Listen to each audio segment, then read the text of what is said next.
First of all, create a new directory here. Let's name it notebook. Okay, inside this directory we will be doing our Jupyter notebook testing. Before going to this directory, just go to extensions, search for Jupyter, and just download this extension. Right, I have already installed this extension. Now inside notebook directory, let's close this and create a ipynb file. I am naming it anime.ipynb. Okay, this should be your extension. Just press enter and your file has been created successfully. uh, just make a code cell and just press shift and enter to run a cell. And as soon as you press shift and enter, it will uh, give you a dialog box to select your environment. You will select your Python environment, select your current env that is recommended, just click on it. Okay, now again press shift and enter on any cell. It will ask you to install ipy kernel package. Just install it.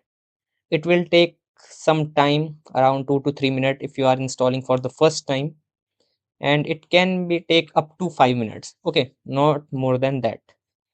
So let's wait. Now you have successfully installed your ipy kernel. Now let's run this first cell and it gets executed, right? So it means you have successfully executed your installation of ipy kernel. Now let's do some imports that we will need during our Jupyter notebook testing. I am importing all the things here only. Okay, so first of all, we need our pandas as pd, then we need our numpy as np, then we need our matplotlib. Import matplotlib dot pyplot as plt, right? Then we need our TensorFlow. For this, we need our TensorFlow. Why we need TensorFlow? Because if you have learned about deep learning, TensorFlow is the main framework for development purpose, right? And we will be building our recommender system from scratch. Okay, we will be defining our layers and all, right? So let's import TensorFlow as TF. Okay, and don't worry, we will install, because we have not installed matplotlib, we have not installed TensorFlow, right, in our virtual environment right now. So we will list them in our requirement.txt. But first of all, let's import them. Then we need from TensorFlow.keras. Actually, we should install them in requirement.txt, right? So go to your requirement.txt and just write here TensorFlow. Just save this, open your terminal, new terminal. Just go to your previous terminal only. Just write pip install -e and press enter.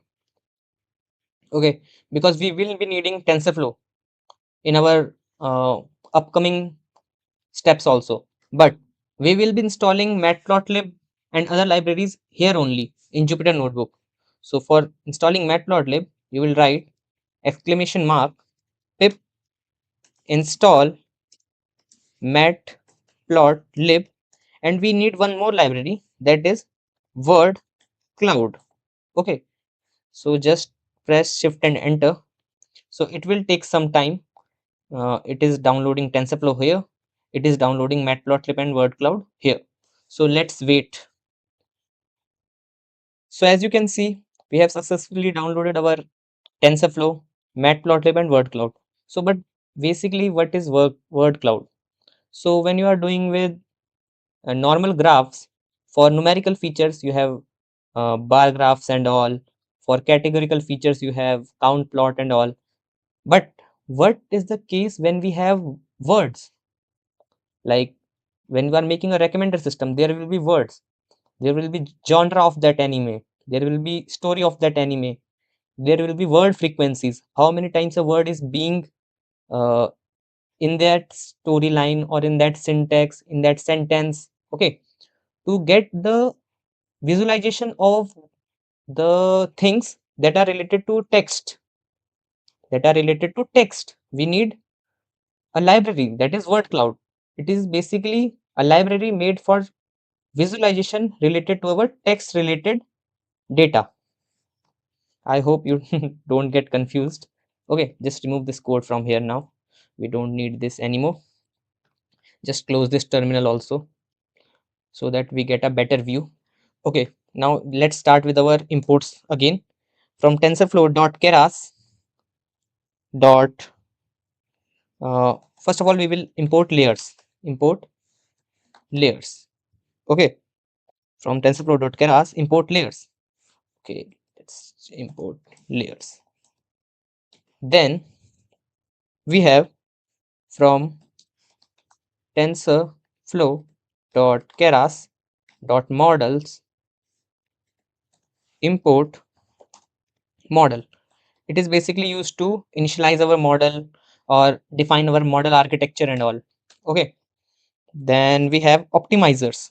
We need optimizers also. If you have read about deep learning and all, you are understanding what I am saying. Okay, tensorflow.keras.optimizer import, we need our Adam optimizer. Okay, then we need some layers from tensorflow.keras dot layers import. What layers do we need? First of all, we need activation layer. Basically, here you define your activation function. It can be ReLU, it can be sigmoid and all. Then we need normalization layer. That is basically batch normalization layer. Okay. Then we need our input layer. Here you will pass your input. So this is your input layer. Then we need our embedding layer, because here we are working with our text data. So we need a embedding layer. Then we need a dot layer. Okay, it is basically used to calculate similarities, dot product. Okay, you will eventually find out when we build our model. Here, there I will tell you in detail. Then we need our dense layer. Okay, to form our neural network. Then we need our flatten layer.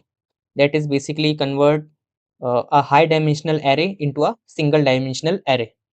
Okay, then what we need next is we need some callbacks from TensorFlow. Okay, from TensorFlow dot keras dot callbacks. Some callbacks are, first of all we need model checkpoint. Then we need learning rate scheduler. Then we need uh, I think we need TensorBoard. Okay, let's import it. And one of the important callback is early. Okay, early stopping. Okay, then we need to import our word cloud. So for this, from word cloud import. Okay, from word cloud import word cloud. Okay, there was a spelling mistake. Then uh, what we need next is, I think these much imports are enough. Okay, okay, one more thing we will do is percentage matplotlib in line. So what this line will do is basically uh, it will compress your graph within your code cell, so that it does not get expanded and all.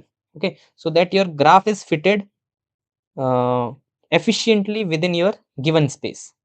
Okay, so it's optional, you can write this or you can skip this. Just run Okay, so there is a green tick. It mean it has run successfully. Okay, so now what you're gonna do is, here we have done all our importings. Next we're gonna do is, we have to read our anime list.csv data. That is our anime list.csv data. Okay, so let's read and do some experimentation with this csv file. So here I am making a markdown reading anime list.csv. Okay, press escape plus m, so it will convert it into a markdown. Okay, so now let's code for our anime list.csv. So first of all, let's specify our input directory from where we will be taking our data and all. So what is our input directory? Basically artifacts raw is our input directory, right? So for this, we need a library that is os. Okay, so import os. Then let's specify our input and directory equal to os dot part dot join. So first of all, you will pass double full stop. Okay, why double full stop? Because basically you are where? You are inside notebook directory. First of all, you want to go to your root directory. So double full stop will basically place you inside your root directory. That is this. Then you want to go to your artifacts and then raw, right? So then you want to go to your artifacts and then you want to go to your raw directory. Okay, so this is your input directory, right? Now what you're gonna do now, just read. You want to read your anime list.csv data. So let's place it inside a variable. Let's call it rating df. Okay, let's read pd dot read csv. First of all, pass input directory plus, and our path is anime list dot csv. Okay, and what you will do here, just specify low memory equal to true so that it consume less memory, and we want to use only some columns. Just use columns, pass a list here with the columns name. Let's check our anime list dot csv. Okay, so which column does it have? Okay, so go to its header. Okay, we have user id, we have anime id, we have rating, watching status, watch episode. So we don't need these two, watching status and watch episode. First one is user id. Basically each user is assigned a user id. Then second is anime id. Each unique anime is assigned a unique id. Then we have rating. This user have given this anime this much rating. Okay, so our zero user have given the anime with a 16 anime id a rating of 9, means it's very good rating. Basically your ratings are from, when you download it from kaggle, ratings are from 0 to 10. 0 means no rating, 1 means bad rating, 2 means slightly better, 5 means average, 8 9 10 mean good. Okay, right? Now let's specify our columns. First one is user id, then we have our anime id, then we have our rating column, right? Just run it. It will take some time. Let's print it. That is rating df dot head. Let's check. Okay, we have got our user id, anime id, and rating id. So this is our rating df. Let's check its length of rating df. So it has around 5 million rows. It has exactly 5 million rows. Okay, so I have told you about the columns and what they specify, like what user ID specify, what anime ID specify, what rating specify. Now let's do some data processing. We have read our data. Now let's do some data processing. Let's make a markdown here, data processing. So this is will be our data processing step. Let's make a code cell. Okay, first of all, what you're gonna do is we have to focus on our active users. Active users means basically there are two types of users. Some are like new to anime, so they have watched I think around they have watched around 50 to 60 animes and all. But some are experienced anime viewers. They have watched more than 200, 300, 400 animes, right? So we have to focus on these experienced users, because from there you will be able to get a more reliable data. Okay, so we don't have to focus on our infrequent users, because only those active and frequent users will help in your recommendation more efficiently. Okay, so let's do this. First of all, let's check number of ratings equal to rating df. Let's go inside user id dot value counts. Let's check number of ratings. Just copy it, paste it. Okay, so this user have given this much ratings, this user have given this much ratings, this user have given this much ratings, means he have rated this much animes. Okay, so he is an experienced user. The user 11100 is an experienced user. Same goes with this user, same goes with this user. But here we have user 106, 92, 26. They have watched or rated only one anime and all. So they are not experienced. They are infrequent user. So we have to remove these users, right? So for removing them, what you will do here, so just go here. Just let's make rating df equal to rating df inside. Let's filter out rating df on the basis of user id dot is in. If the user id is in, number of ratings that we have already have here. Okay, so we are filtering out the user id which have greater than 400 rated animes. Basically only the user who have rated more than 400 animes, like he's an experienced user, only those users will be in our rating df. All the infrequent users will be removed. Okay, then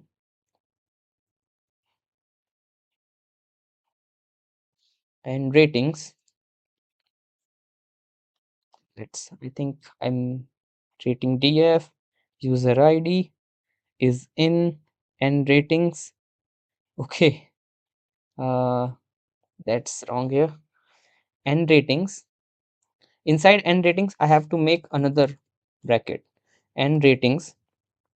Inside that we want n ratings is greater than equal to 400. Now this is correct, and we want to get indexes, so we want index. Okay, let's make a copy. Okay, so okay, now let's check the length of rating df again. Let's do length of rating df. Now we have only 3 million 3 million users. Previously we have 5 million, so we have filtered out more than approx 2 million users. Okay, because they were infrequent users, we want only experienced users. So this is the first step. Now let's calculate what is our minimum rating. So for this you will write minimum equal to rating df and rating. Let's run. So our minimum rating is 0. let's store it inside a variable minimum rating. Okay, let's do same with our maximum rating also. Just copy and paste it here, and inside of minimum let's do max. Here also max. Okay, let's check our max rating. It is 10. So our ratings are ranging from 0 to 10. Okay, let's check our average rating.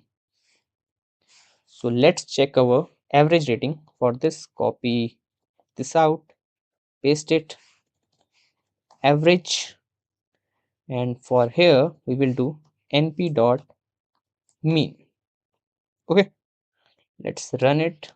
Let's check our average rating, copy it, print it. So our average rating is 4.122. Okay, so we have an average rating of 4.1. Now what we're going to do is we are scaling.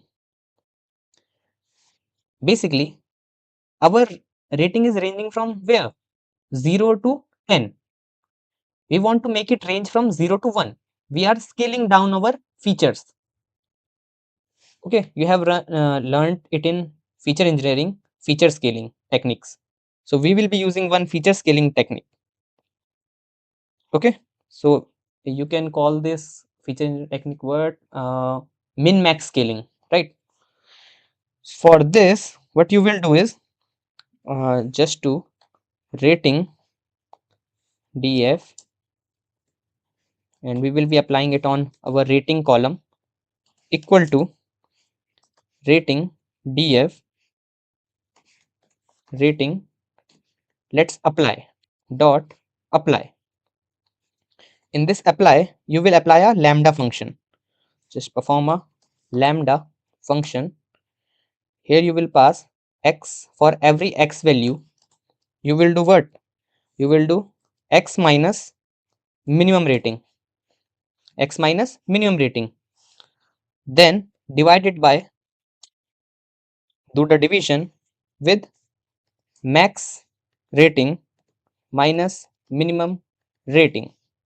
Okay, this is your formula for calculating your for doing your min max scaling. X minus minimum rating divided by max rating minus minimum rating. Okay, now after the two brackets what you will do is you will do dot values dot as type. You will convert them into float. We'll do np dot float. I think float 64. Okay, that's good. Let's run it. Now let's check our average rating now. Just run it again. Just run it again. Now your features are scaled from, previously your average rating was 4.12. Now it is 0.41. Now you will check your minimum rating. Just run minimum rating cell again and just print minimum rating. Minimum rating. Okay, minimum rating. It is 0. And let's check our maximum rating. Run this cell again, and instead of minimum let's run max rating now, and it is 1. So the features that were previously ranging from 0 to 10 now are ranging from 0 to 1, but the relationship between your data is still preserved. Previously your average was 4.11, now your average is 0.411. Okay, we have only scaled down the features. We have not done nothing with the relationship, we have done nothing with their uh, correlations and all. Okay, so your relationship is preserved. Okay, now let's check if we have any duplicate or not.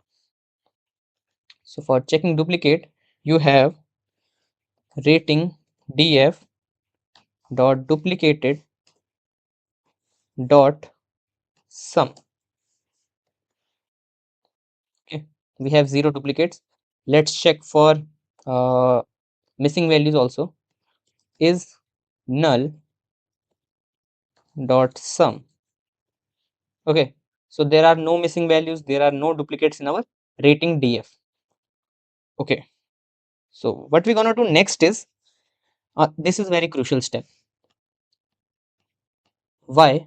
Because first of all, we will extract all the unique user ID into a list.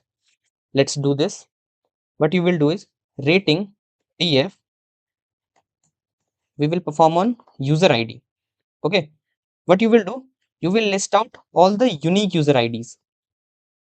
If a user ID is getting repeated, we will only take it only once. You have got all the unique ID, then convert it into a list. Okay. Now store this list into a variable. Let the variable be user IDs.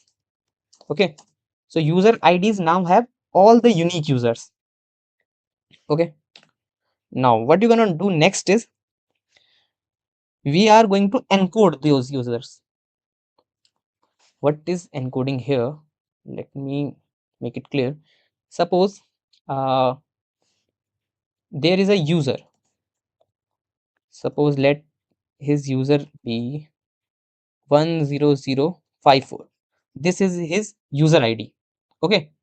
What we're going to do is we are going to encode it so that our model can understand. We are going to encode it into another number. Let this number be 98. So it will get encoded into a number 98 so that our model can understand this. Okay. So for encoding, you will do user.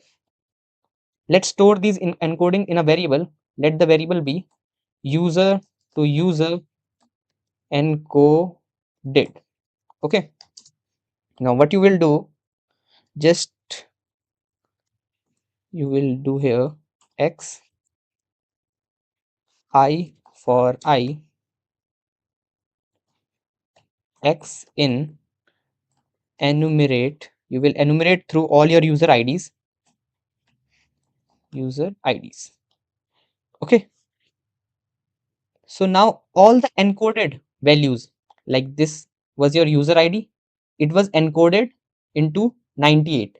So all these encoded values are stored in this user to user encoded with the help of a mapping.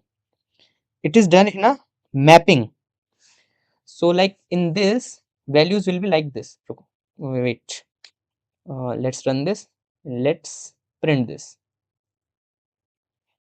Just copy it and just make a new code. Okay, so it is like this. So number 2 user is encoded as 0. Number 6 user is encoded as 1. Number 12 user is encoded as 2. So this is your user to user encoded. Okay, so let's remove this. So these mappings in form of this are stored in user to user encoded.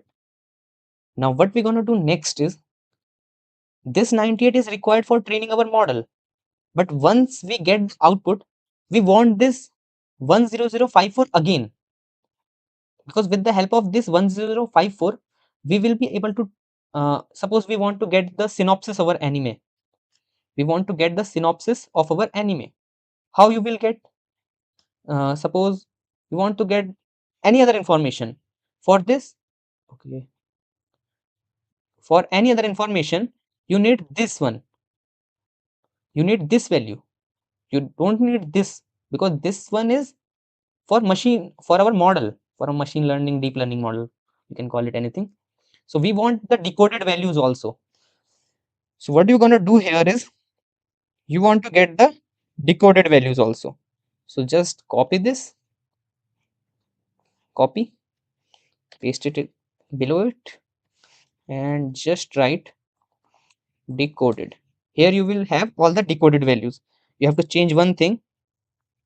In place of x in the starting, place I, and in place of I, place x, and rest will be I think same. X for I, in x in enumerate, and user IDs. Okay, let's check our user decoded.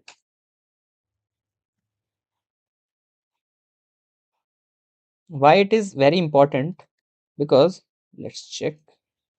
Okay, so now this is your this was the encoded value and this is the real value. It is the opposite of your user to user encoded. Okay, so let me tell you again so that you don't get confused. Okay, so basically, first of all, you have a ID.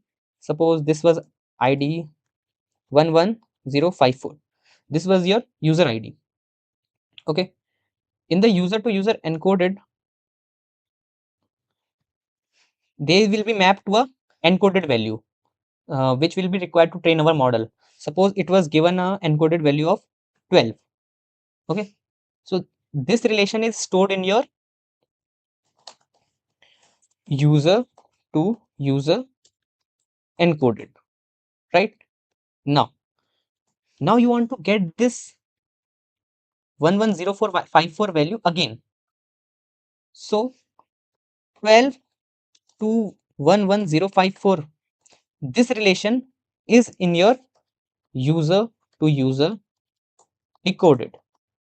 Okay, so this relation is in your encoded, this relation is in your decoded, so that you finally get your user ID back.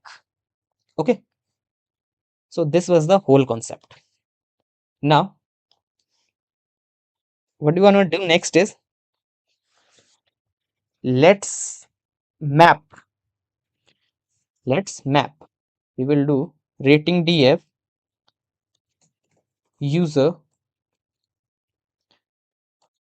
equal to rating df user id dot map user to user encoded. What this line is doing, let's run it. Now let's check our rating df dot head. It will basically create another column. Our column name is user, so it is telling that the user id 2 is encoded as 0. So you can see all the user id 2 is encoded as 0. So this much is the work of this much line. Okay, so we have done all our work here. Let's check our number of users. How many users do we have? So let's check number of users equal to length of user to user encoded. Let's check number of users. So we have around this much users, that is 4203. This much experienced users we have. Okay, so I hope you have understood what this encoding and decoding means. Now you have done this encoding decoding with user IDs. Now you have to do same, exactly same with anime ID, because you have two columns, right? You have one user ID and you have one anime ID. Let's do same with our anime ID also. Let's copy all the 4 lines. Okay, just copy it, just paste it here. Instead of user IDs, now let's change the name to anime IDs. Now let's change the column name also. We want here anime ID. Okay, we are doing same. First of all, we are listing all the unique anime IDs. Okay, then we have anime to anime encoded, anime to anime.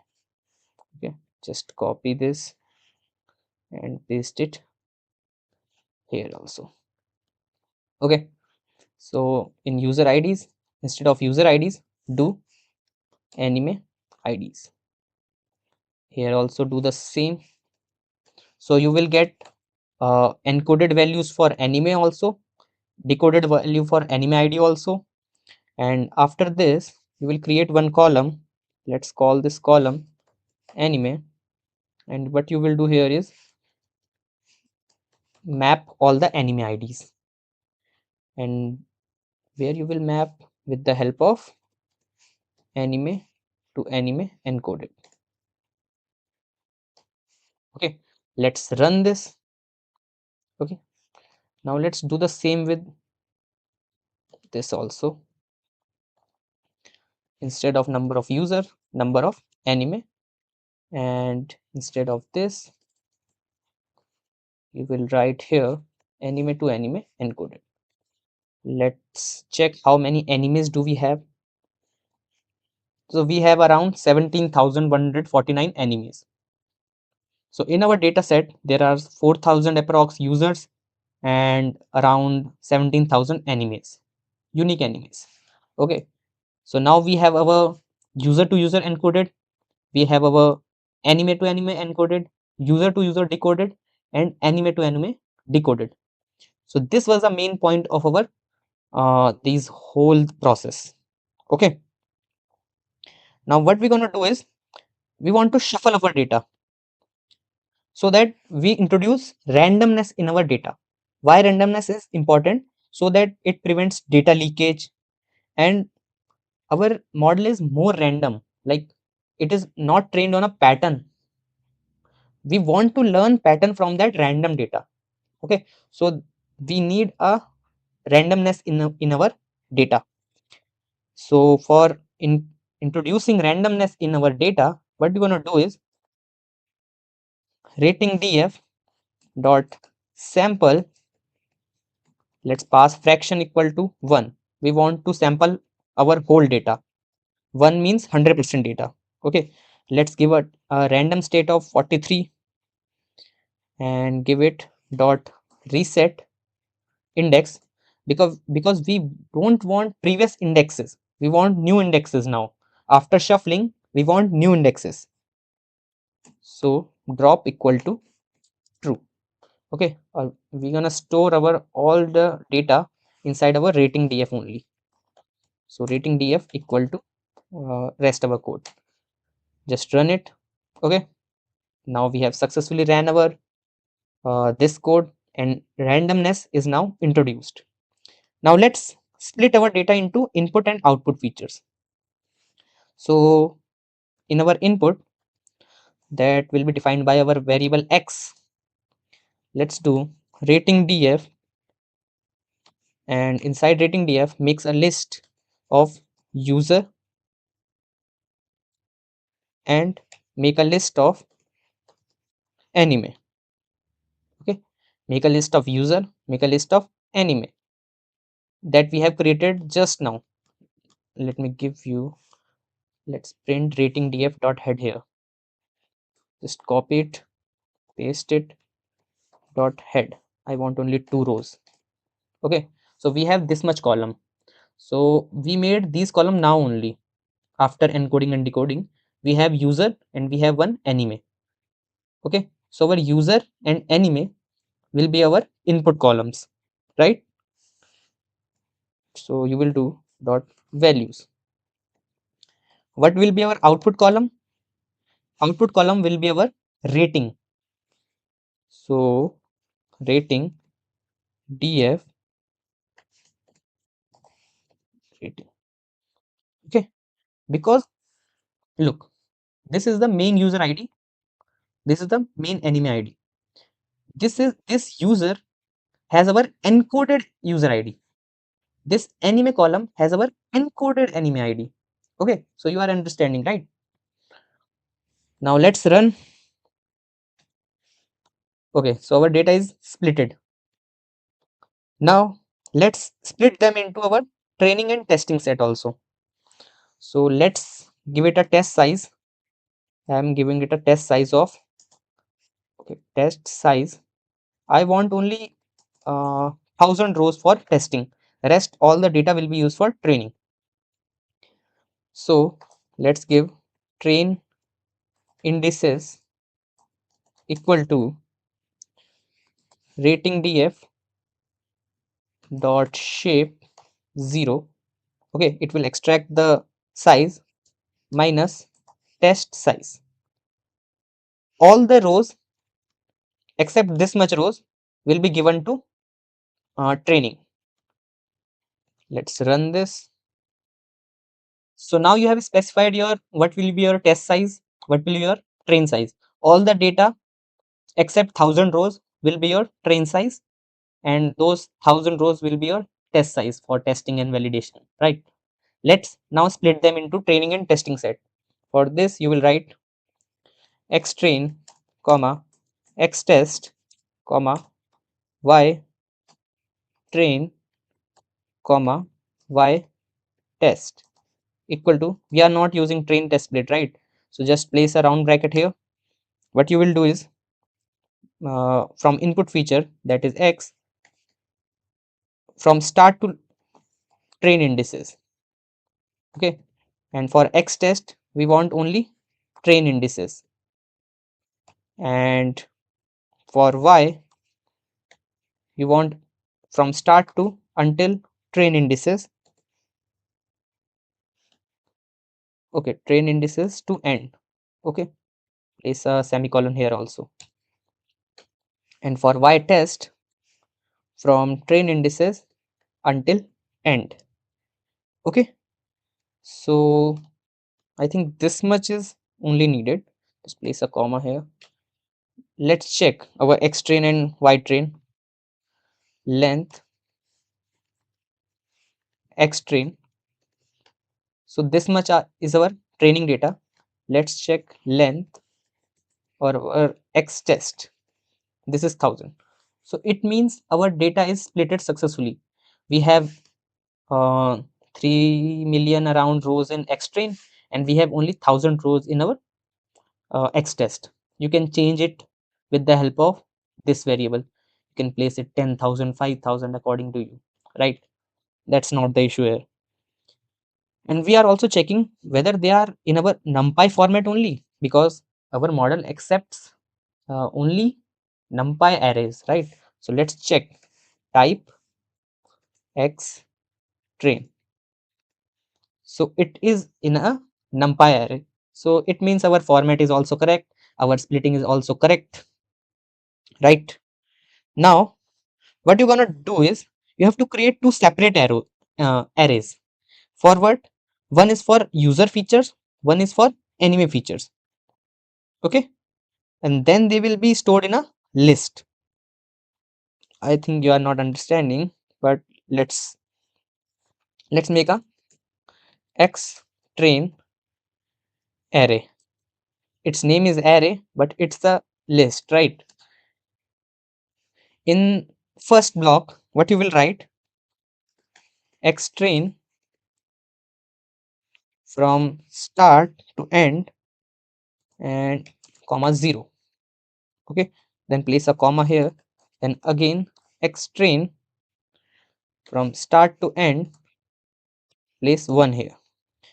So this much, okay, this much part will store your user features, and this much part will store your anime features, okay. Let's do same with x test array also. Just control C and paste here x test array. Let's do test here, also do test here. Same thing we are doing here also, okay.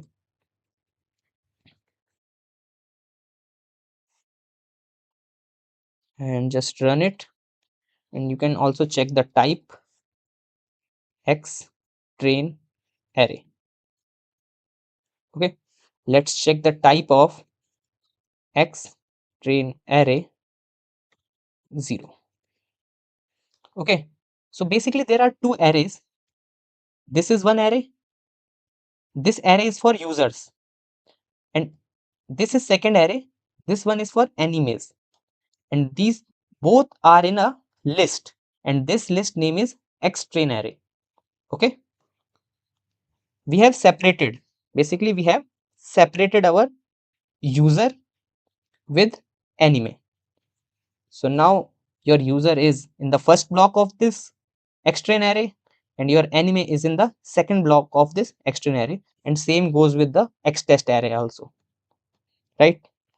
So we are storing numpy array inside a list. This much is the whole concept, okay.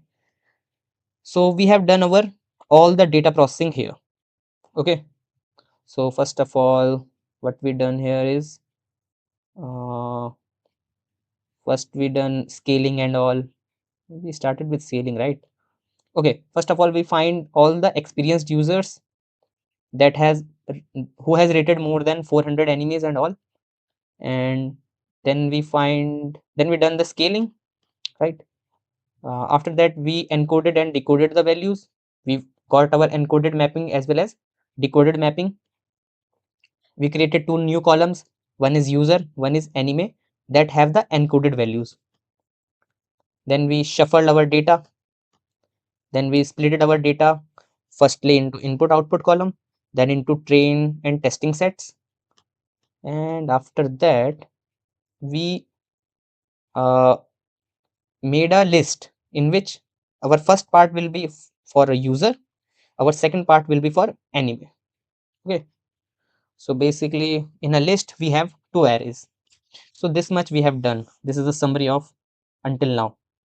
Now let's move on to our next step, that is model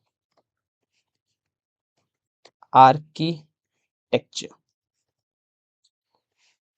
I think spelling is a little bit wrong. Let's okay. So this is our model architecture. Now let's start creating our model architecture. First of all, we will be defining a function. Let's name it recommender net. Okay. Inside this, you will be defining your model architecture. First of all, we want a embedding size. Embedding are basically vectors. In how many vector you want to give your input. So let's give a embedding size variable. I want a embedding size of I think 128 will be good enough. Okay. Now, first of all, we want a input layer. So user equal to input, and we have already done all the imports here, right? Name user. Okay. And shape will be 1. Okay. Now we have to create a embedding layer for our user input. Basically, we want two inputs. First of all, we want for user. Second, we want for anime. Okay. Because we have two input columns, right? We have user, we have anime. Now let's create a embedding layer for user first. So let's name that layer user embedding equal to use the embedding layer in the TensorFlow. Name it anything. I am naming it user embedding. Embedding. Okay. Now let's create input of input dimension equal to, I want the input dimension to be number of users. Okay. So we have already specified our number of users here. So I want the dimension of this much, 4203. Okay. Then next I want the output dimension. This is the input dimension. Next I want output dimension. So output dimension is equal to our embedding size that we have specified is 128. Okay. And on what this embedding layer will be working. So after the end of this layer, just make a bracket and specify your first layer, that is your input layer, user. So here write user. Okay. It means this whole embedding layer will be working on this input layer. Okay. Now do the same with your anime also. Just press enter. Just make the same for anime also. So anime equal to, first of all, create an input layer for anime and just name it anime only and give it a shape same 1. Okay. Then create a anime embedding equal to, let's create an embedding layer and give it a name again, name equal to anime embedding. Okay. Now specify your input dimensions input dimension will be equal to number of animes, number of anime that you have already specified above. Then output dimension will be equal to embedding size that you have specified 128. Okay, now you have to specify on which layer it will be working.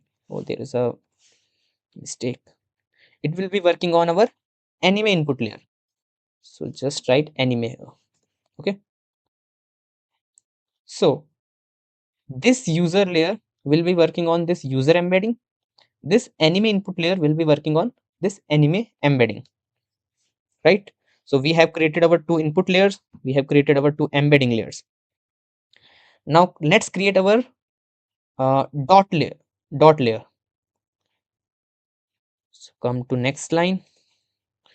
Let's name this layer equal to x equal to dot. Basically, it will calculate the dot product. Dot product basically signifies similarity.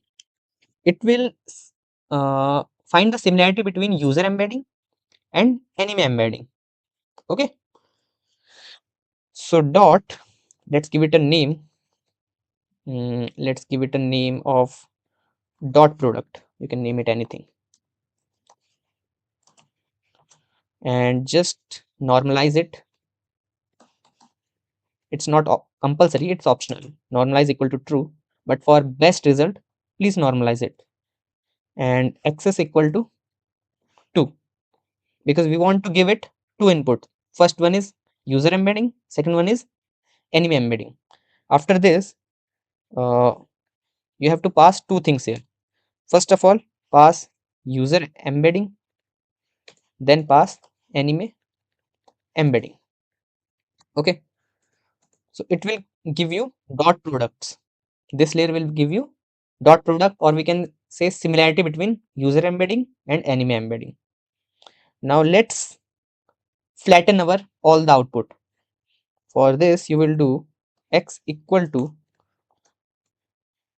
flatten x. Okay, so this x will be passed here, and we will be applying a flatten layer. As I told you in the earlier also, what this flatten do is, suppose you have a 128 dimensional vector. This will convert into a one dimensional vector. So it converts high dimensional vector into a single dimensional vector. You have already learned it about in deep learning and all.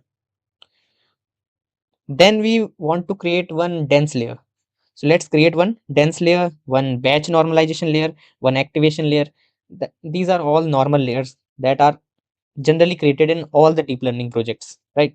So let's create them. First of all, dense layer. Uh, it will be accepting only one, and our kernel initializer will be, let's take it hey normal, right? And pass your previous x layer here. Then create a batch normalization layer,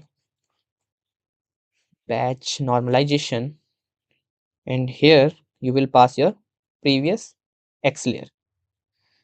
Then pass the activation layer, and in the activation layer your activation function will be sigmoid.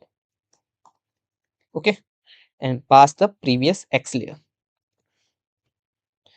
Then just make your model. For making model, let's make a model layer, model, and what will be your inputs equal to user and anime. Okay, so now you will be understanding why we done this, why we make it into user into different and anime into different, so that we can pass it in this form, user and anime. Okay, and output will be outputs equal to x. Okay, just compile your model dot compile loss equal to binary cross entropy. I think spelling is correct, right? And matrix will be, let's take matrix equal to, we want two matrix, that one is MAE, another one is MSE, mean squared error. I think two matrix are enough. And we want optimizer equal to add, just give it in a double quotes. Okay, now just return your model. This is your whole architecture of your model. First of all, there is input layer for user, then we have input layer for anime, then we will be creating user embeddings for user input, anime embeddings for anime input. Then we will be calculating similarity between anime embedding and user embedding with the help of our dot layer. Then we will be converting our multi-dimensional output into a single dimensional output. Then we will be connecting it to our dense layer, that's our neural layer.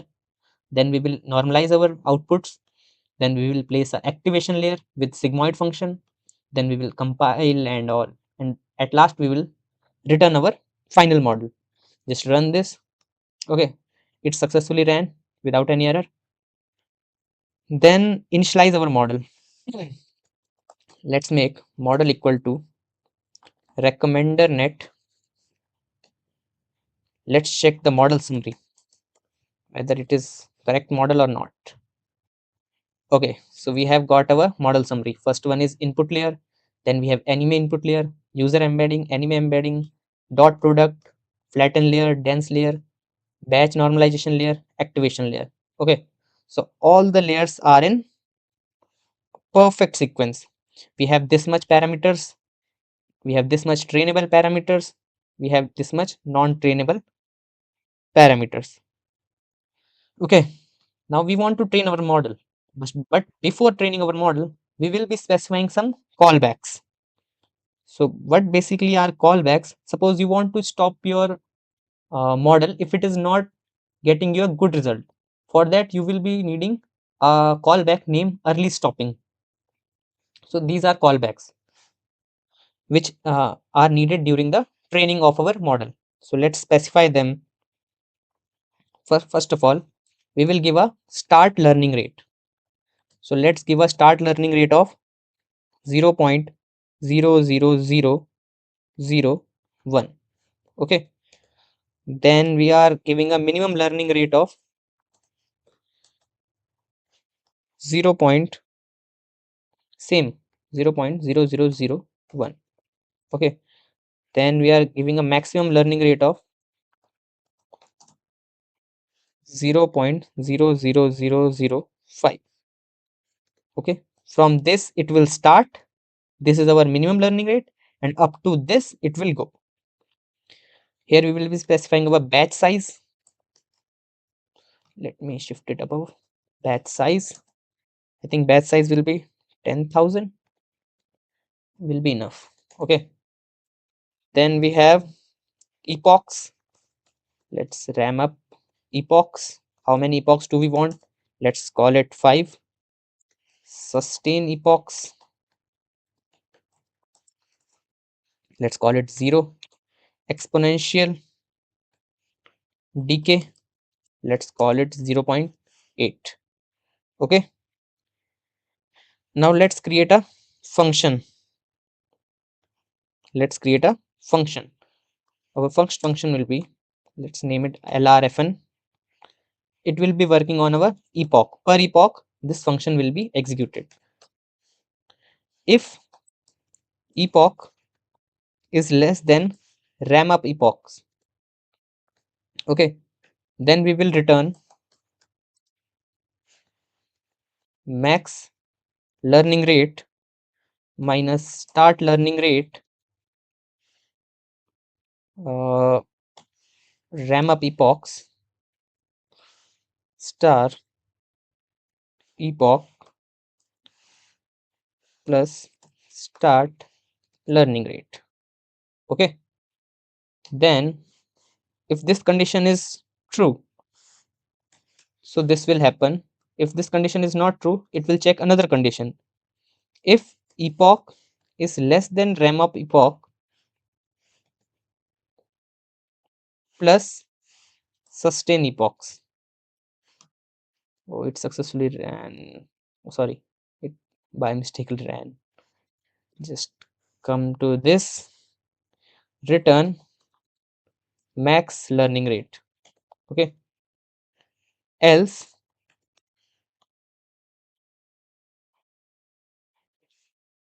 return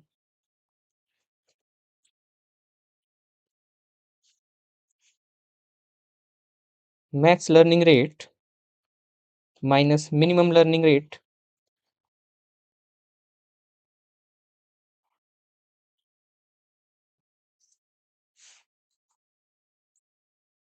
exp decay, then power to epoch minus ram up epochs minus sustain epochs plus minimum learning rate. So this code I got from one Stack Overflow web, I think blog. So I copied this LRFN function from there only. Okay, so you don't need to remember this much, only just copy paste it from the code. Okay, just run this now. Okay, so this basically help us in finding the best learning rate for our model. Okay, this function main aim is to find the best learning rate for your model. You don't have to waste your time on what is this LRFN and what is this epoch, ram up epoch, sustain epoch. Okay, now coming back to our uh, main callbacks, that is, first of all, learning callback equal to learning rate scheduler. Okay, let's give it a function lambda. Per epoch we will apply our LRFN function on each epoch. LRFN epoch. Okay, and let's take verbose equal to I think 0. Then let's create our checkpoint checkpoint file path. Checkpoint file path where our weights of the model will be stored. So let's give it, and we want to store it here, weights dot weights dot h5. This will be the format in which our weights for the model will be stored. Then specify your model checkpoint. Model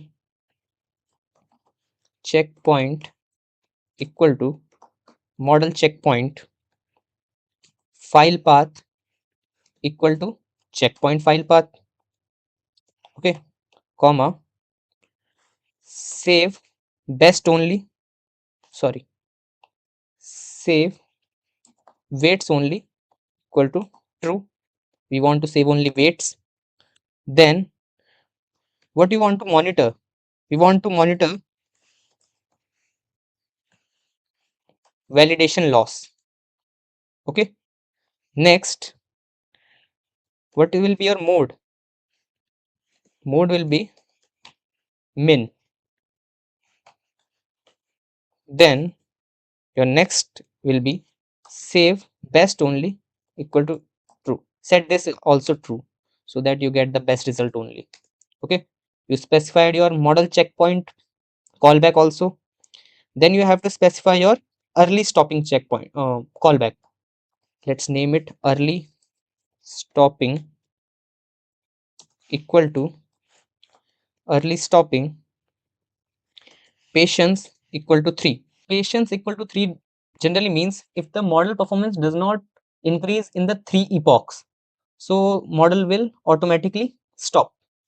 Suppose you have specified 20 epochs, but model is not getting any progress after the 8th epoch, so it will automatically stop there. right? It will wait for 3 epochs, like it will wait for 9, 10, 11. After 11 also it is not getting any good performance from the previous epochs, so it will automatically stop. Okay, and what we have to monitor, we will be monitoring our validation loss. Okay, because that is important. And same mode will be equal to minimum min. Okay, now restore best weights equal to true. We want the best weights, right? Let's run it. Now let's specify all our callbacks inside a single list. Let's call it my callbacks equal to, first of all we want model checkpoint, then we have LR callback, then we have early stopping. These three we have: LR callback, model checkpoint, early stopping, right? So all these three are inside my callbacks list, and you don't need to worry about this LRFN function. Just copy paste it, right? Because I have basically copied it. I myself don't know how it is working. So just copy it, because it basically increases your uh, epochs learning rate efficiency. Like if this learning rate is not working, this function will help you find the best learning rate. Okay, now let's start our model training, for which you are waiting. uh, for model training, let's do model dot fit. Okay, first of all you will pass x equal to x train array, then you will pass y equal to y train, then you will pass batch size equal to batch size you have already listed in above variable, then you will pass epochs, how many epochs. Don't place a comma. Okay, epochs equal to, how many epochs do we want? I think 20. Let's take 20. If no performance will be increased in 20 epochs, it will automatically stop, because we have our early stopping callback, right? Let's take verbose equal to 1, because we want to see our model training, and our validation data will be our x test array as well as our y. Okay, it started. I don't want to start now because I mistakenly press shift enter, and y test. Okay, so these are our validation data on which our validation loss will be calculated, and validation loss is our main monitoring. Like in early stopping you have also listed monitoring for validation loss. In model checkpoint you have listed monitoring for validation loss. So validation loss is important, right? And then you will do call backs equal to my callbacks. Okay, now you will be storing all your model training inside a variable, so that later you can print graph and all. So we will be printing, sorry, we will be storing it inside a history value variable. Okay, I think we have extrain array, we have our output feature, we have our batch size, we have verbose, we have epochs, we have validation data, we have our callbacks also. Okay, now let's train. Now let's wait for our training. So now you can see your training is complete, and your training is stopped after epoch 4. So it is basically due to our early stopping callback, because our uh, validation loss, or we can say our model performance, was not increasing till 3 epochs, so it automatically stopped our training process, right? As you can see here also, our loss is 0.75 and validation loss is 0.76. So it means our model is not overfitting, but still it's not a very good accuracy also. Okay, why there is a low accuracy? Because we have only used 5 million rows. It has around 70 million rows. If you will train with 70 million rows, of course your accuracy will increase. So we are not going with the accuracy thing. Basically here we are learning how to implement this hybrid system. So if you want to see it in a graphical way, just you can use this code that I copied from ChatGPT and all. So here is your three metrics, that is loss, MAE, absolute error, and your squared error, right? Then we have plotted 3 plots. Let's run this. Okay, so here are your 3 plots. First plot is uh, with respect to loss. So blue line indicates your train loss, orange line indicate your test loss. So you will see there is a irregularity in your graphs, very much irregularity, if I would say, because the same reason, it was trained on only 5 million rows and it has around 70 million rows. So that's the only reason. Okay, so our model is not that good, but it's not that bad also. It's average. Okay, it can do some good predictions. So now what you're going to do next is we have to extract weights from our model. Our anime weights are stored in our anime embedding. Our user weights are stored in our user embedding layer. So we have to extract that weights from anime embedding layer and user embedding layer. For that, let's create a function extract weights. Okay, and here you will pass the name and model. Okay, now first of all, weight layer equal to model dot get layer, model dot get layer, and whatever you specified the layer name. Okay, it will extract that layer and the layer will be stored in your weight layer variable. Then after, weights equal to weight layer dot get weights.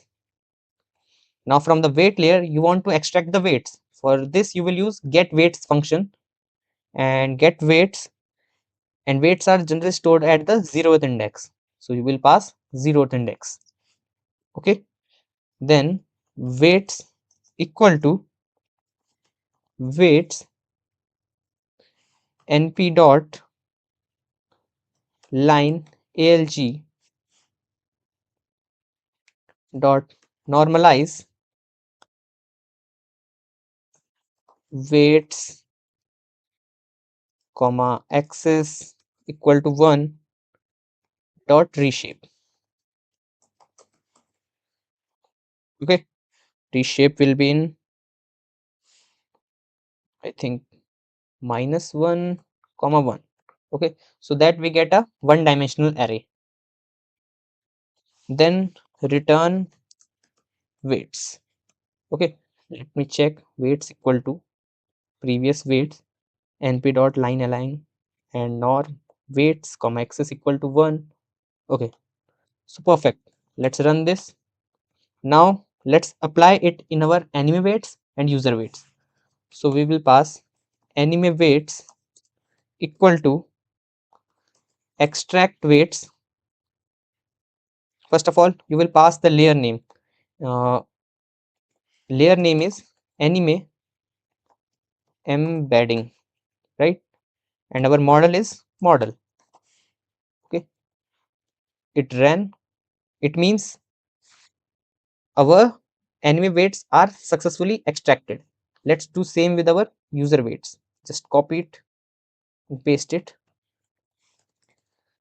Do same with user and just name it here user embedding.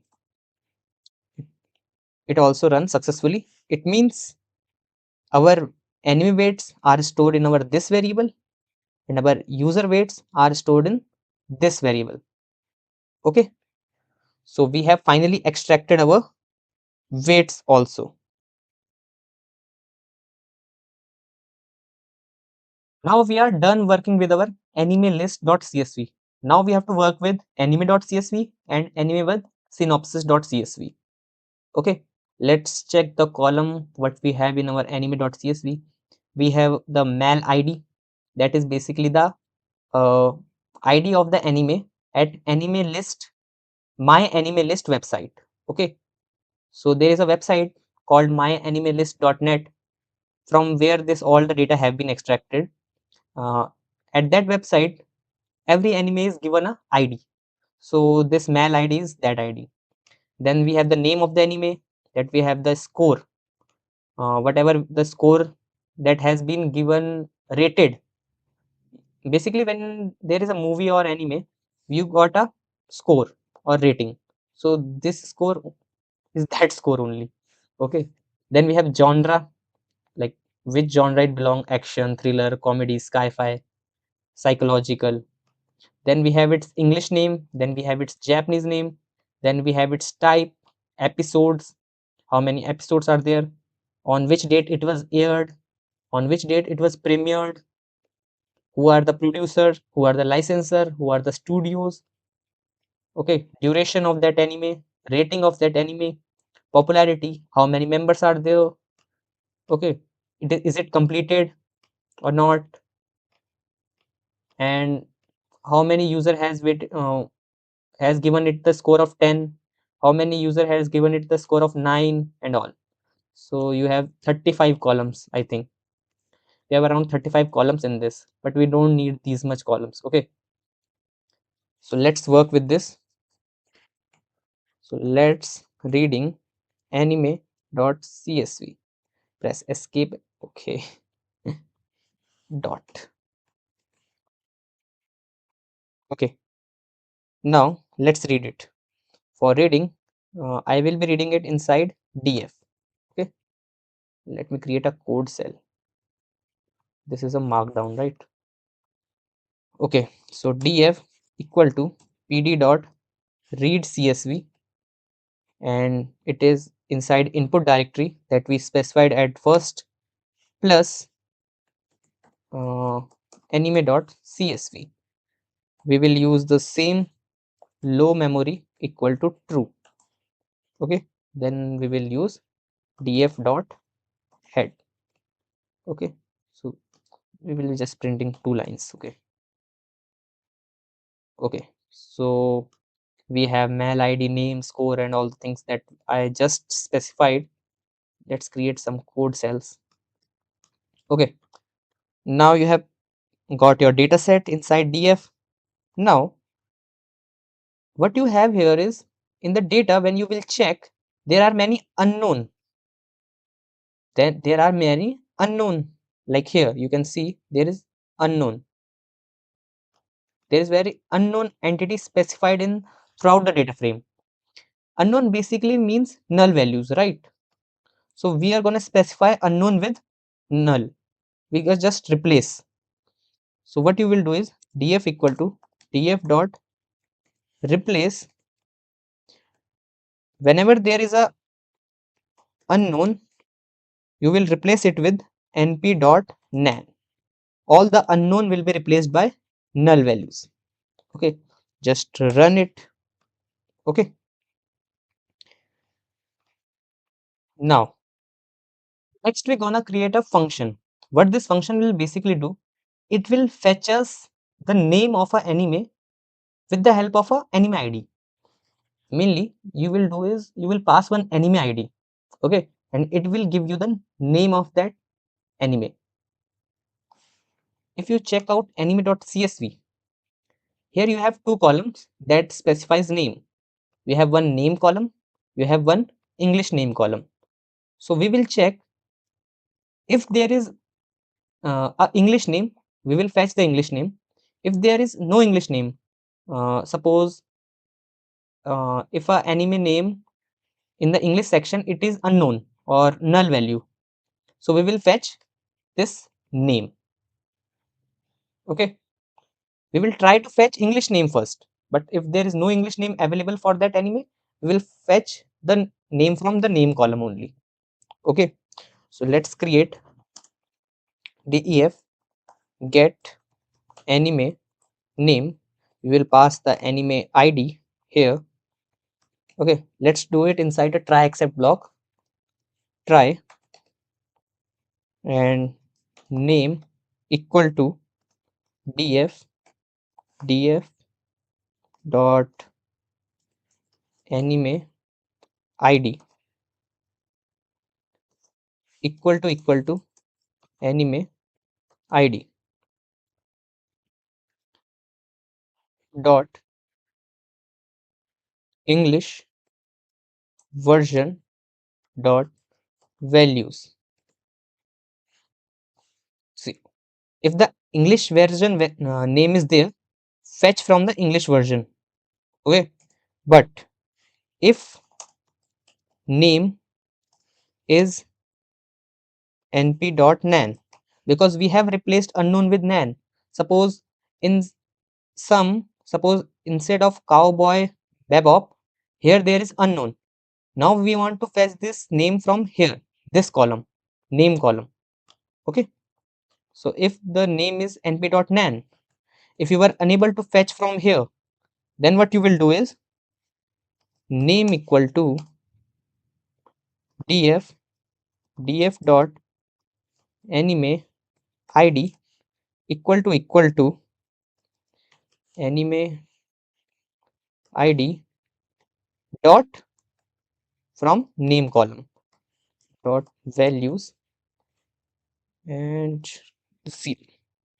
Okay, and just make a accept block, and in the accept block you can just say print error. Okay, and at last you will return the name, whatever name is there. Just run this. Okay, now let's check. Let's give it a anime id. Suppose in the anime list we have an anime id 67, right? Let's check. Get anime name, pass 67 anime id here.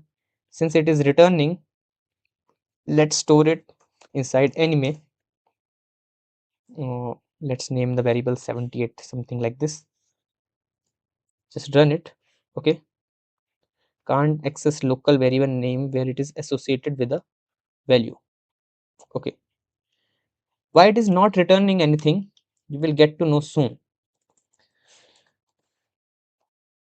Because it is, this function is made to work with another function.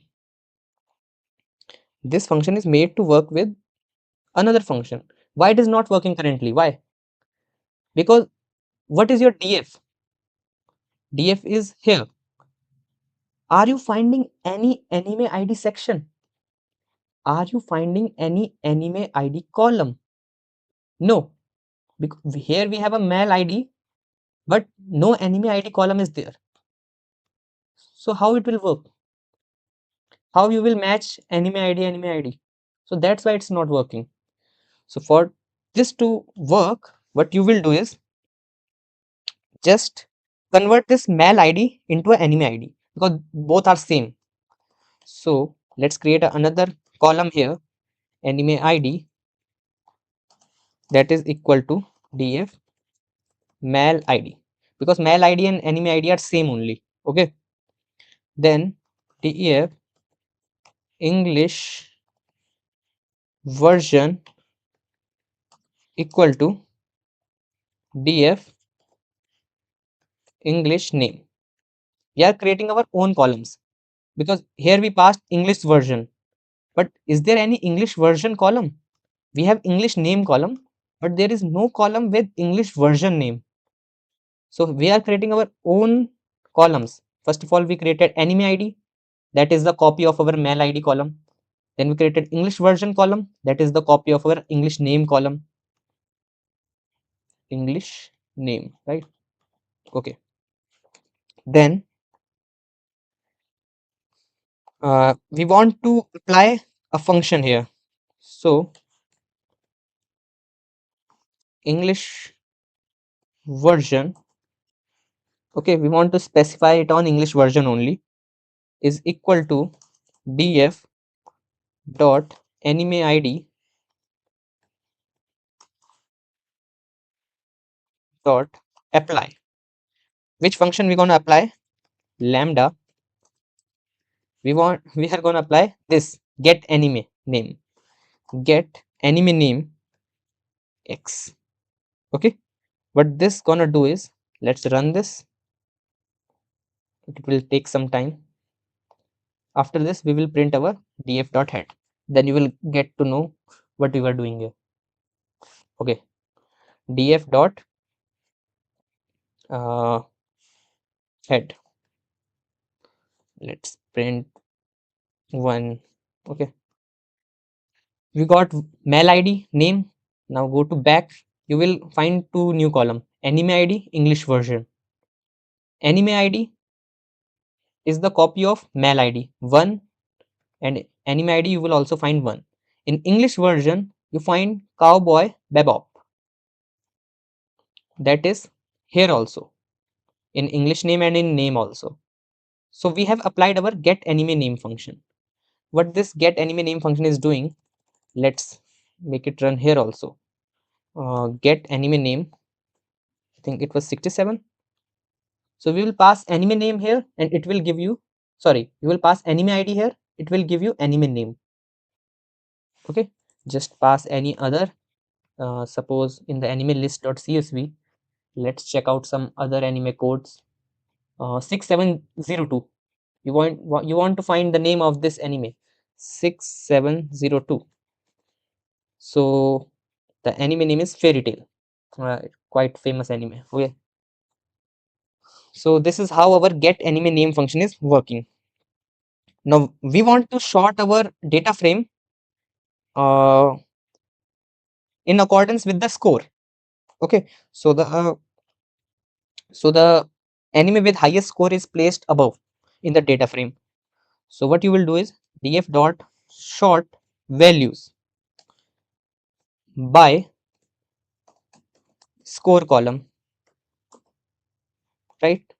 And then we want in place equal to true because we want the permanent changes. Then we want ascending equal to false because we want the higher to be placed first. Then just specify kind we want quick sort. Okay, and na position where there is null values we want them at last. Okay, so this will help you sort your values. Now let's check our df dot head. Now you will see anime with highest score 9.19 is placed above, and now the score is decreasing as we go down, 9.17, 9.11. So you can see the most famous, or you can say most highest scored anime is Full Metal Alchemist. Quite a good anime, right? Then we have Steins Gate. Okay, and it's Gintama, right? These are all famous. Okay, so this is how you have sorted your data frame. Now you want only specific columns. You don't want these 35 columns. So just what you're gonna do is filter out some columns. Just pass the list of columns here. First of all, we want anime ID. Okay, anime ID column. Then we want our English version. These basically are the column that we created only, anime ID and English version, right? Let's check how many columns we have. df dot columns. Okay, this much columns we have. We want English version. Okay, then we want anime ID. Okay, what are or other important, we want score, right? Score is also important. Then we want genres. Okay, GENRES. Okay, the spelling is correct. Then we want number of episodes.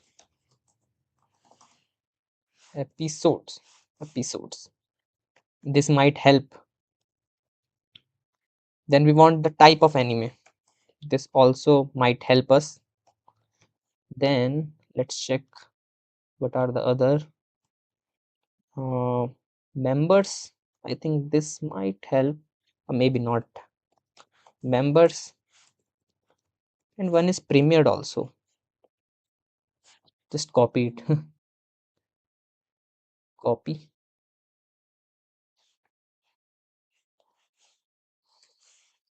We will not need these much columns, but still I'm giving them. Just run this, and now let's check your DF.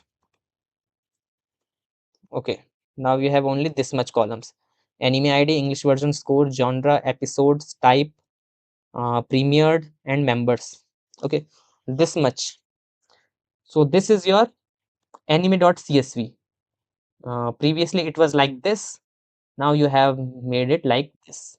You have sorted it. You have reduced the number of columns.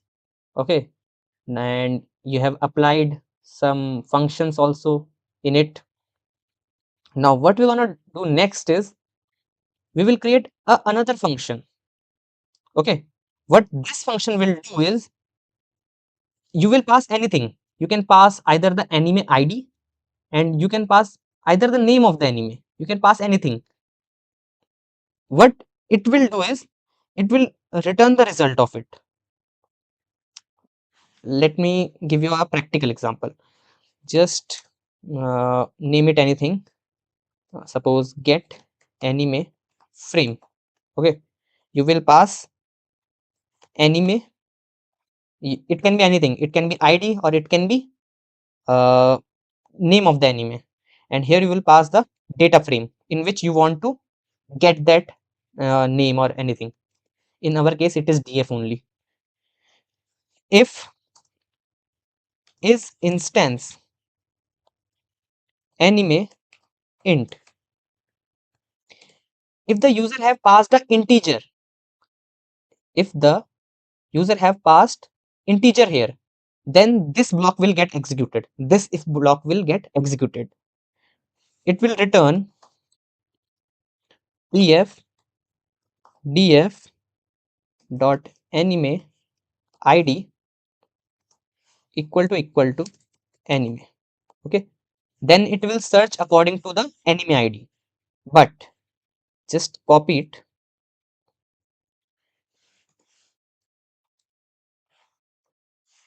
If is instance is equal to str means if the user have passed the name, like suppose he have passed the name Naruto, okay, then it will search according to not anime id, it will search according to English version column. Okay, now let's check this. Let me make some code blocks again. Now let's check it. First of all, we will be passing integer. Now let's get anime frame. Okay, now let's pass the anime id. Suppose this only 44028. That is Attack on Titan final season. It's my favorite also. Okay. And pass the data frame. That is in our case DF only. Run, and it will give you this Attack on Titan final season, right? But you can also pass a string here. How? Get anime frame. Here pass the name of the anime. Like suppose I am passing this Steins Gate. Okay, just pass the name. Still it will return the result, and pass the data frame. Look, whether you are passing an anime ID, whether you are passing the complete name, it is still returning the result. So this is the work of our get anime frame function. Okay, so I hope you got how get anime frame is working. Till now we have made two function. What is one is get anime name, right? And one is get anime frame. Now let's work with anime with synopsis. So let's work with anime with syn- synopsis.csv. Let's place an underscore here. Now let's work with anime with synopsis.csv. Open it in the tab bar. It is like this. Here you have one mail ID, that is your anime ID, name of the anime, score, genre, and synopsis. Synopsis is basically the you can say the starting summary or something like that. Like what is this anime about? Basically some part of storyline. Okay. Now, which columns do we want? We want, how many columns do we have? We have name, score we already have. We don't want this again. Genre, let's take genre again. Synopsis, name, mall ID. Okay. So we want only limited columns. Let's specify calls equal to, and we want mall ID, and we want the name, we want the genre, we want the main thing, that is our synopsis. Make sure your spelling is correct, right? Synopsis. Okay, now let's run and just read the data, and we will read it in synopsis df. Okay, and just read it pd.read csv in the input directory plus anime with synopsis.csv. This is our file path.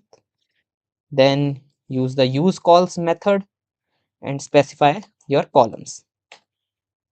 Okay. Do not match the columns. Column accepted but not found. Synopsis. I think the spelling is correct. I think wrong.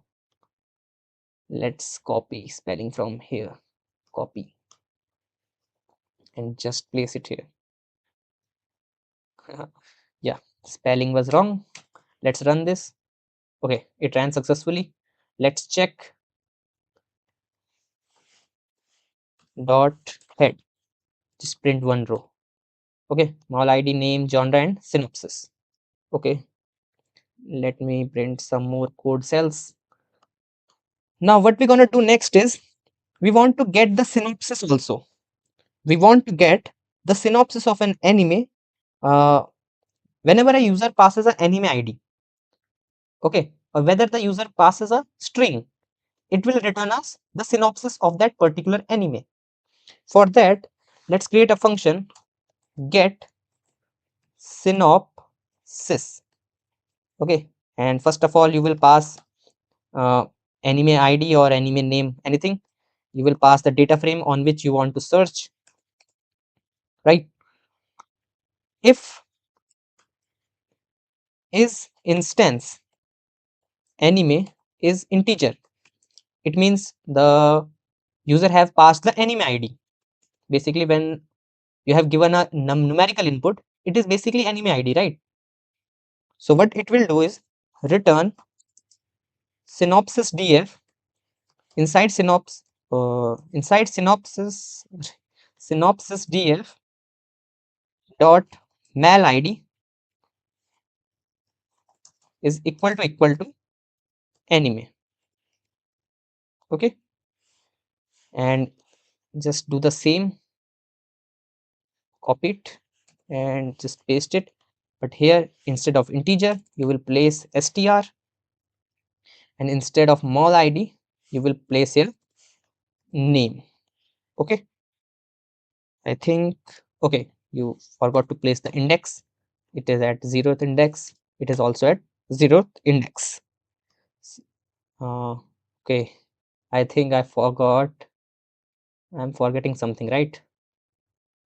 I think we want to get the values. Okay, we want to get the values. Just remove it. It will cause error. You will write anime dot synopsis. Synopsis. I think spelling is correct. I think.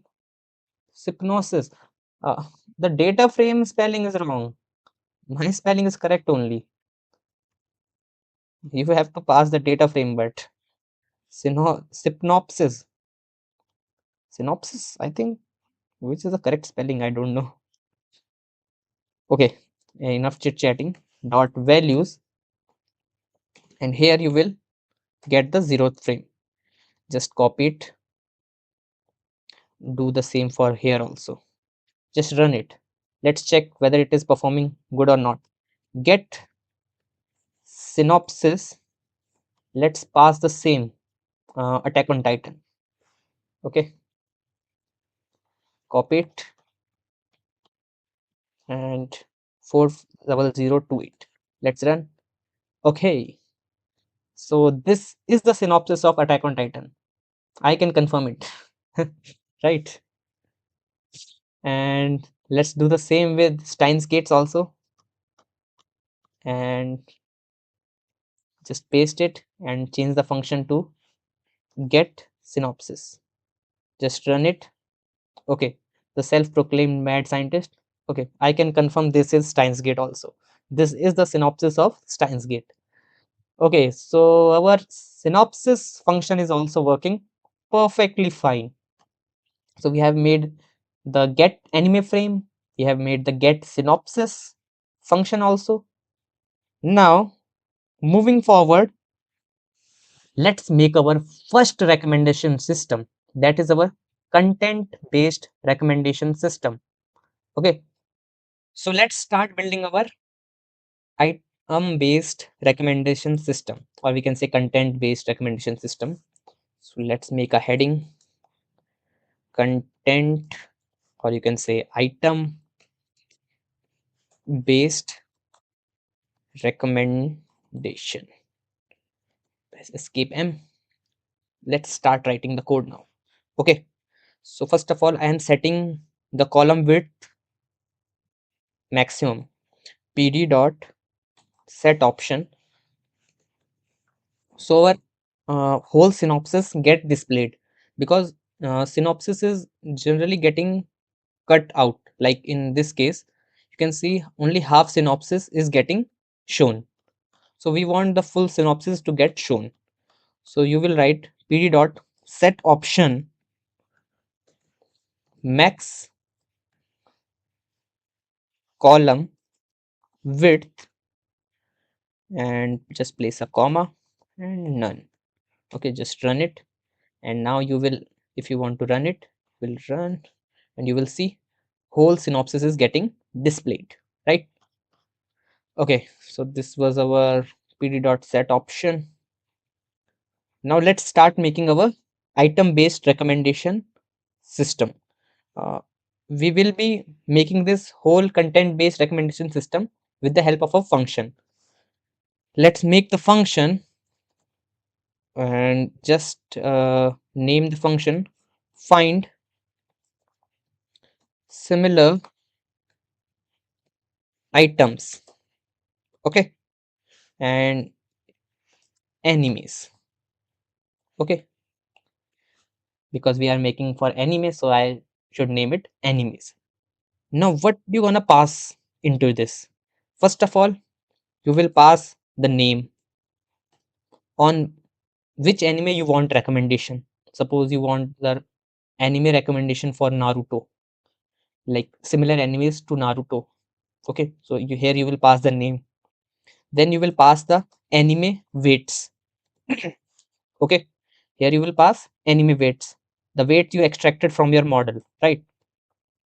Then you will pass your anime to anime encoding mappings. Here you will pass anime to anime encoded mappings. Then you will pass anime to anime decoded mappings also, because if we are encoding, then you also want the decoding. Then you want anime to anime decoded values also, right? After that, you want the data frame, your anime.csv, mainly this anime.csv. This is basically named as our df, right? Then you want your synopsis df also, so that you can get the synopsis also. synopsis df. Then you have another, let's make it, it is going side by side, okay, here.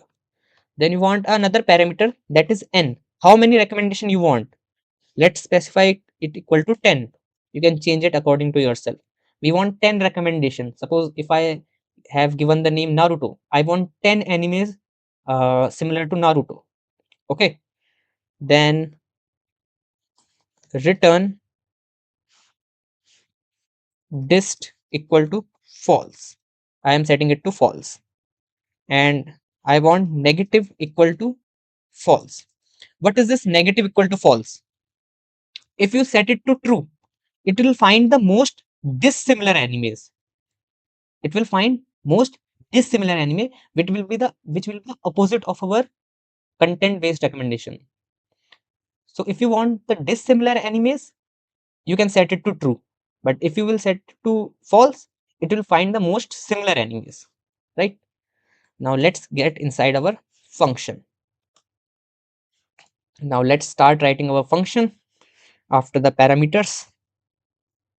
Let's do it inside try except block, right? So that if we get any error, we can fix that.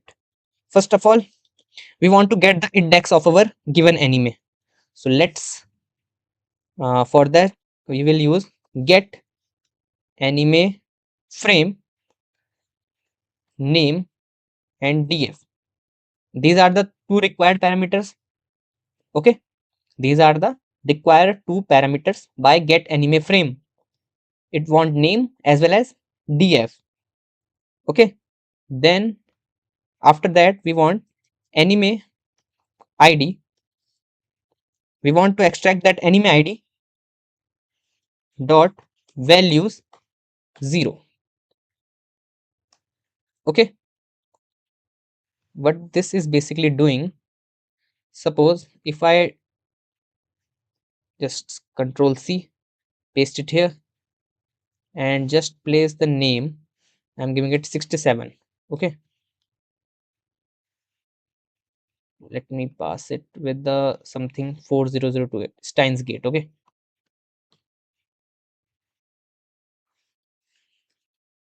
so it is getting me the index, that is 40028 inside with the help of this. Okay, it is getting me the index and I am specifying it inside a variable, index variable. Okay, so that I get the index.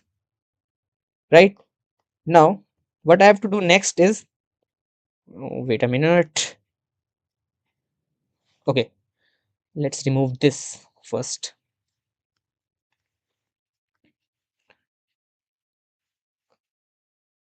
Now what you want next, you want the encoded index. This is the natural index. Okay, here you have got the natural index, that is the index of the, let me undo this. I have given the anime id 40028. It has given me the index also 40028. Means this index is the anime id. This index is the anime id. Now I want the encoded index. The encoded index is required by our model, right? So I want that index. So encoded index is equal to, for this we will use our anime to anime encoded, anime to anime, okay, anime to anime encoded dot get index. What this will do is just copy it, and we are getting 40028. Just copy it and paste it here. This was our encoded index. This is our original index. This was our encoded index, right?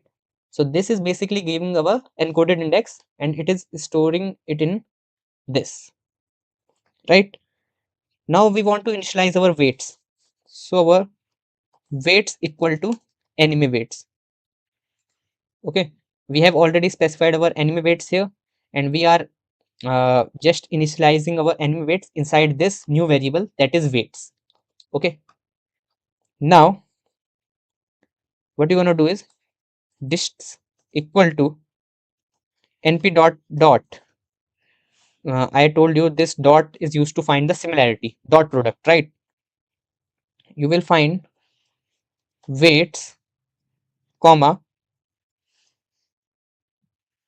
weights of the encoded index. You will find the similarity between the given weights, that are the enemy weights, and the weight of that encoded index, and you will store the result in this dists, right? Let's check what is this doing. Just copy it and just make some code blocks, right? And just place it. Instead of weights, here we will pass our enemy weights, okay? And here, instead of weights, here we will also pass our enemy weights, and inside here we will pass our encoded index, that is 1666. So it is basically giving us a vector. It is basically giving us a vector, and this vector is stored in this dists variable, okay? Now we want the sorted dist, so let's make it sorted dists equal to np dot argsort dists, okay? What you're going to do here is just place np dot argsort here, np dot argsort. I am giving you a line by line explanation also, by side. np dot argsort, okay? Just run it. Now they are sorted in uh, a descending way, okay? So your that vector, or you can say the array, have been now sorted, right?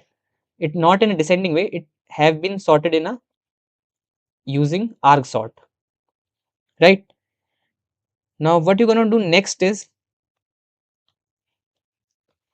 will specify n equal to n plus 1. Why are you doing n equal to n plus 1? Because we also want to include the anime itself also, right? If negative is equal to true, if negative is equal to true, like here is a parameter, right? Negative equal to false. But if someone make this true, what it will do? We have to fetch the dissimilar animes, right? So you will specify a variable closest equal to sorted dists, and you will fetch from here to here. But if it is false, that is required in our case, we want the similar animes. So here what you will do is sorted dists from minus n to 0. It will store all the closest anime in this variable closest, right? And you can also print a message here inside this, print a message inside a f string, anime closest to name, okay? Whatever the anime closest to this will be printed here, right? If return dist is equal to true, I am not specified here. Return dist equal to false, return dist, okay? I specified outside the try block. Let me cut this inside, right, the try block. If return dist is true, basically we have given it false. But if someone give it the value true, what it will do? It will return dists comma closest, okay? But in our case it is false, so it will not get returned now only, because we want to calculate the similarities. So for this I am gonna make a similarity array, similarity array. Don't worry, you just code now. I will explain the whole code again also. For now, just code. Okay, just make a array here. After this, what you will do is, for just loop into your this closest list. For close in closest. Okay, what this will do is, now we want to decode our id. We have encoded, now we want to decode it again. Okay, so our decoded id will be equal to anime decoded dot get close. Okay, then we want to get the synopsis of our decoded id. So get synopsis decoded id and synopsis df. Okay, now we want to get the frame also, where this genre and other things are specified. Like for this you will use anime frame and use your get anime frame function. Get anime frame, just pass the decoded id and pass your df here. Okay, after that what you're gonna do is anime name. Basically now we are arranging our output. We have already got our output, right? Now just arranging our output. Anime frame dot english version dot values 0. Let me make the function first, then I will explain it one by one, line by line. Okay, then genre equal to anime frame dot genre dot values 0. Okay, then similarity equal to dists close. Similarity array dot append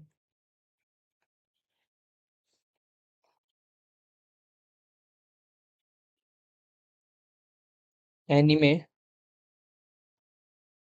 anime id equal to the decoded id and the name to the anime name, and then we want similarity score also. Similarity, and here you will write similarity. Okay, then we want the genre also. Let's write here genre. Then we want synopsis also. Then we want the synopsis. Okay, so here we have got our all the data. Now let's convert this data into a data frame, because here it is basically in a list and dictionary format. So now we have to convert it into a data frame. For this you will do is, let's make a data frame with a name frame pd dot data frame and just pass similarity array and dot sort values. Pass similarity array dot sort values by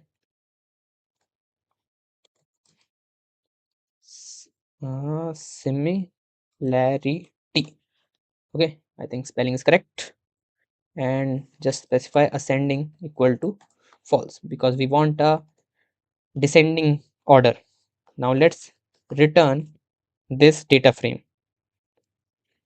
Let's return this frame, but we don't want this frame dot anime id is not equal to index dot drop anime id comma x is equal to 1. Okay, so I think there is a I think I have done something wrong. Okay, I have not made this. Okay, now it's correct. Now your function is good to go. Let's make an exception block. And I think it's correctly configured. Right. Except print error occurred. Okay. And I think it's good to go. Let's check whether it is working or not. Let's run this. Let's remove these. I will tell you in detail. Once this is running perfectly, I will tell you in detail how this function is basically working. Right. Now, let's run this. It's tick. Good. Now let's use this. Find similar enemies. Now what are you gonna pass? First of all, pass the anime name, then weights, then anime to anime encoded, then anime to anime decoded. Just give it the name Steins Gate. We are giving it Steins Gate. Okay, we are giving it uh, Steins Gate. Then we are giving it anime weights that are stored in our anime weights. Then we are giving it anime to anime encoded. Then we are giving it anime to anime decoded that we done in our data processing step. Then we want what? Decoded. Then we want the df, then we want synopsis df, right? Then we want df, then we want synopsis df. Let's run this. Anime closest to Steins Gate. We are not finding any anime that is closest to Steins Gate. Let's check for another anime. We have Dragon Ball Z. Let's run this. Okay, we are not finding any anime. So there was a very silly mistake that I have done, which was I have placed this return statement inside this loop only. That's why we were not getting any output. So let's cut this from here and paste them outside the loop. Okay, and just run it again and again run. Okay, so now it is running successfully and it is giving me the 10 recommendation that I want. You can also specify that I want only 2 recommendation. So I set up n equal to 2. Just run it. It will only give us 2 recommendation. That is Natsue Nubad. These are very hard names. Okay. So this is basically our content recommendation. These are related to our Steins Gate anime.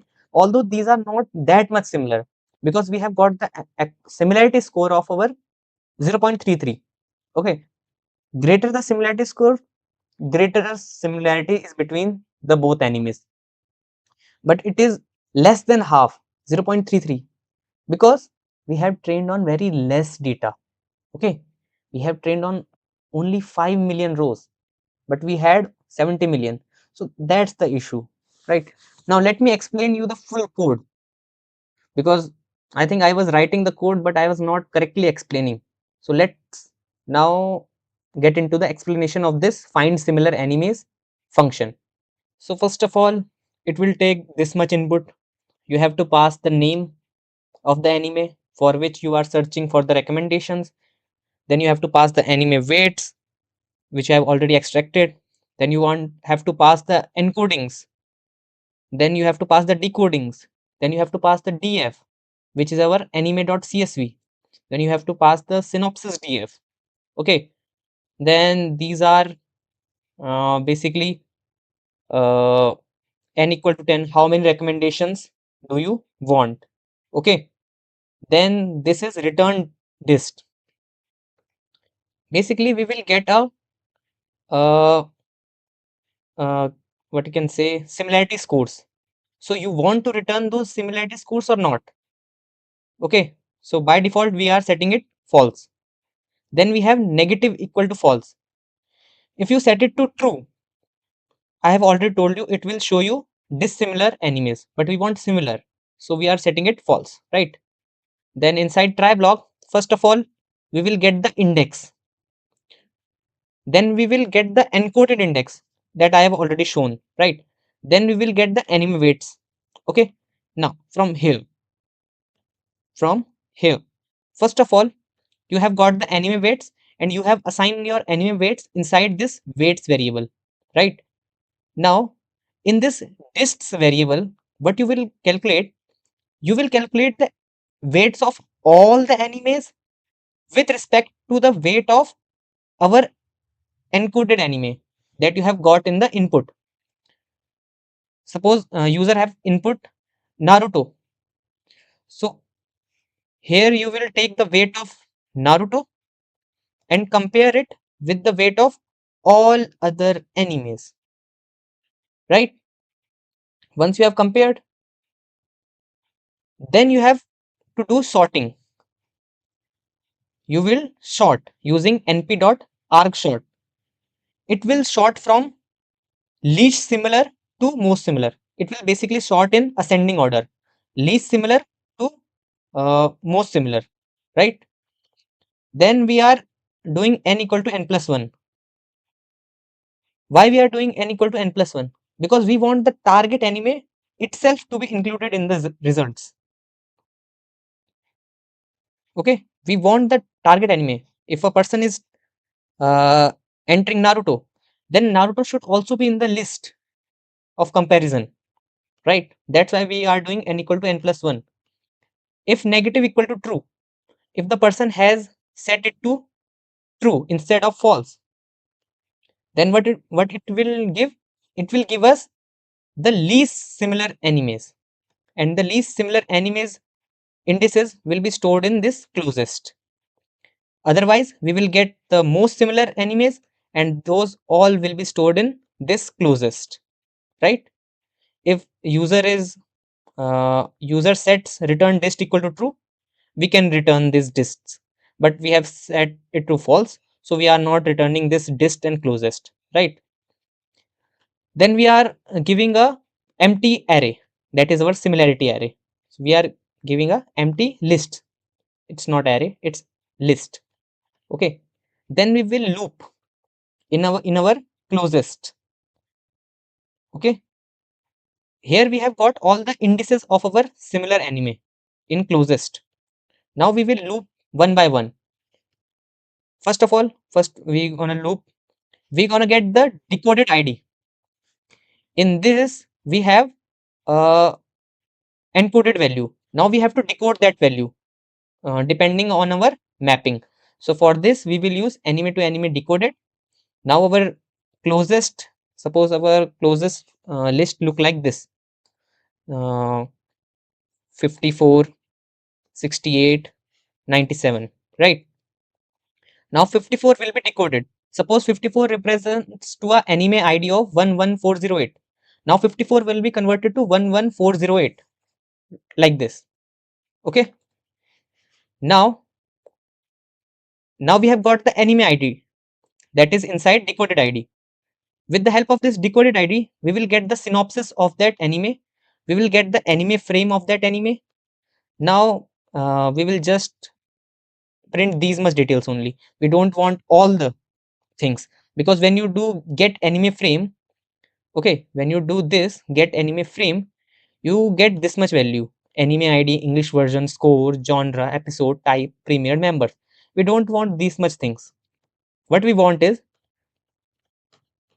uh, we want only English version. Okay, we want only genre.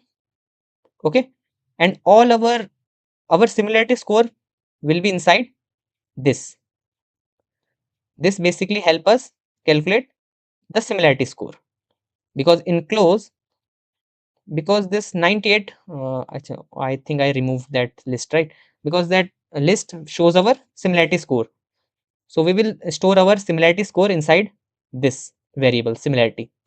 Now you will append all these inside this list in form of a dictionary. Now you have got anime ID. In place of anime ID, you will set decoded ID. Name, you will get anime name. Genre, then synopsis, then similarity, from here similarity. Now we will convert this list into a pandas data frame. Okay, with this line, you are converting it into a pandas data frame, and on this pandas data frame, you are doing sorting based on the similarity and ascending equal to false. So most similar anime will appear at the top of data frame, and least similar will be at the bottom of data frame, right? And we will be storing our data frame inside this frame variable, right? Now, what this last line is doing, this last line is doing, we are removing that target anime, because in pandas data frame, if you are entering input Naruto, so at Naruto is similar to Naruto, right? So their similarity score will be high, but we don't want, if someone is asking for the recommendations for Naruto, will you say Naruto only? In output you will say Naruto? No, we have to exclude that Naruto. We want recommendation other than Naruto. So with this line, we are dropping the input anime ID that the user has input. Okay, so this much is your function. Let's just run it. Okay, so with this, our Steins gate will not be in this list. Okay, Steins gate will not be in this list. If you have not done this, this last line, Steins gate will also be in your this data frame. Okay, so to avoid this, we have done this last line. Okay, so I think now you have got what this function is doing. So you have to understand it very carefully. Okay, because during the project making, I will not explain it again. We will just copy paste our code. Okay, just run it, and you are getting two similar recommendations for your Steins gate. You can do this for any anime depending on your choice. So here is our content based recommendation system. Okay, now let's move to our next part. Now our content based recommendation is done. Now let's start with our user based recommendation. So let's make a title here, user based recommendation, or we can also call it collaborative filtering. Okay, so here is our user based recommendation. Let's create our function. Our first function will be to find the similar user uh, to our given user. So let's make it find similar users. Okay, now what parameter we're going to pass? First of all, we're going to pass input. Let's call it item input. It will be user ID. uh, User will pass, suppose, 112. So we will find user similar to user 112. Okay, then we have to pass user weights. In above we passed any weights, here we will pass user weights. Now we want user to user encoded, we want user to user decoded. Okay, and next is our n equal to 10, and same return dist equal to false, and our negative equal to false. These all the parameters I have already explained thoroughly before, right? Let's make a try except block. Now here, first of all, index will be our item input.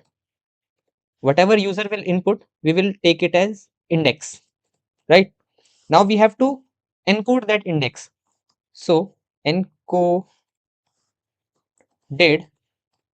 index equal to, how we will encode, using our user to user encoded, user to user encoded dot get index.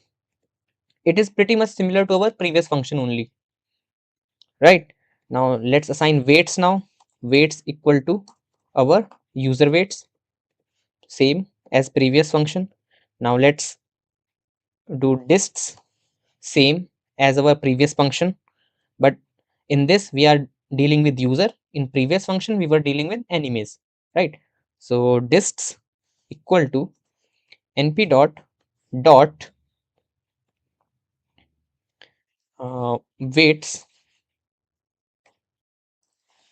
weights encoded index. It is pretty much similar to our previous function. Now let's sorted dist. So I'm not going to explain again. It is doing same thing, but in this case it is users. np dot arg sort, and we will apply on dists, right? And then we will do same, n equal to n plus 1. Let's copy from above. If negative, just copy this much, just come below and just paste it here. Okay, sorted dists, let's change it to dists here. Okay, so that this is fixed, right? So now I think it's good. If negative equal to true, closest equal to sorted dist to n, and minus n to this. If return dist is okay. Now let's make a similarity array again. Similarity array. It is basically a list. We are naming it array, but it is a list, right? Now for close in closest, for close in closest. Now we will loop over this closest, okay, and find out similarity. Similarity equal to dists close. You will find the similarity score, okay, and the similarity score is stored in similarity variable, okay. Now what you're gonna do is, if is instance item input is integer, if user has input a integer, because user id is basically an integer, right? Then what we will do is, we will decode that id. Decoded id equal to user to user decoded dot get close. Okay, we will get the decoded id now. Now what you're gonna do with decoded id, just make a similarity array dot append, similarity array dot append, just create a dictionary type here, like first will be our similar. Let's make first column as similar users, and in similar users you will place decoded id, and let's make another column. Here we will show our score, so similarity, and here you will show similarity, okay. So this much is good. Now what you're gonna do next is, okay, now convert this similarity array into a data frame, just like you did above. So let's copy from above, right? Why to write?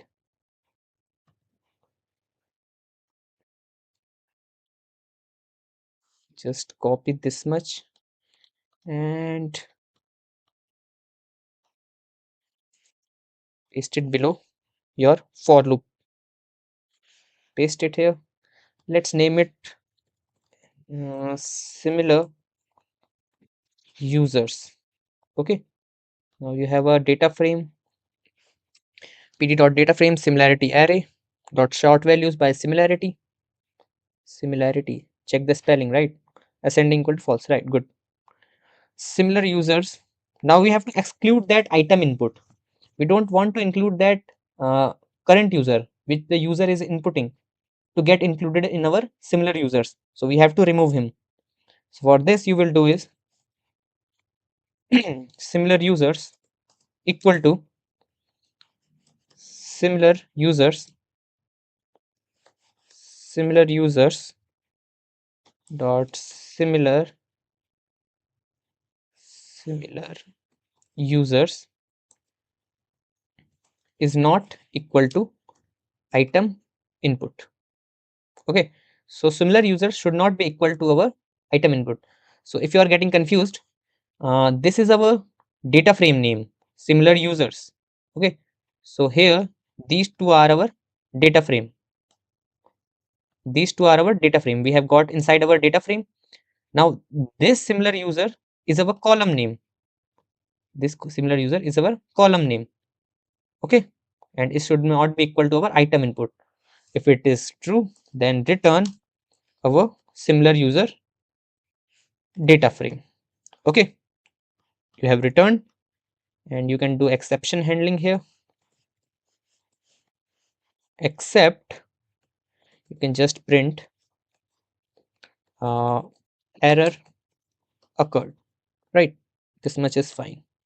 Just run this. I think you should not have any error.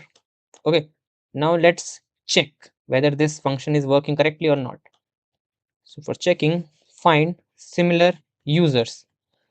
First we will pass our item input. uh, let's check our enemy list.csv and pick up any random user,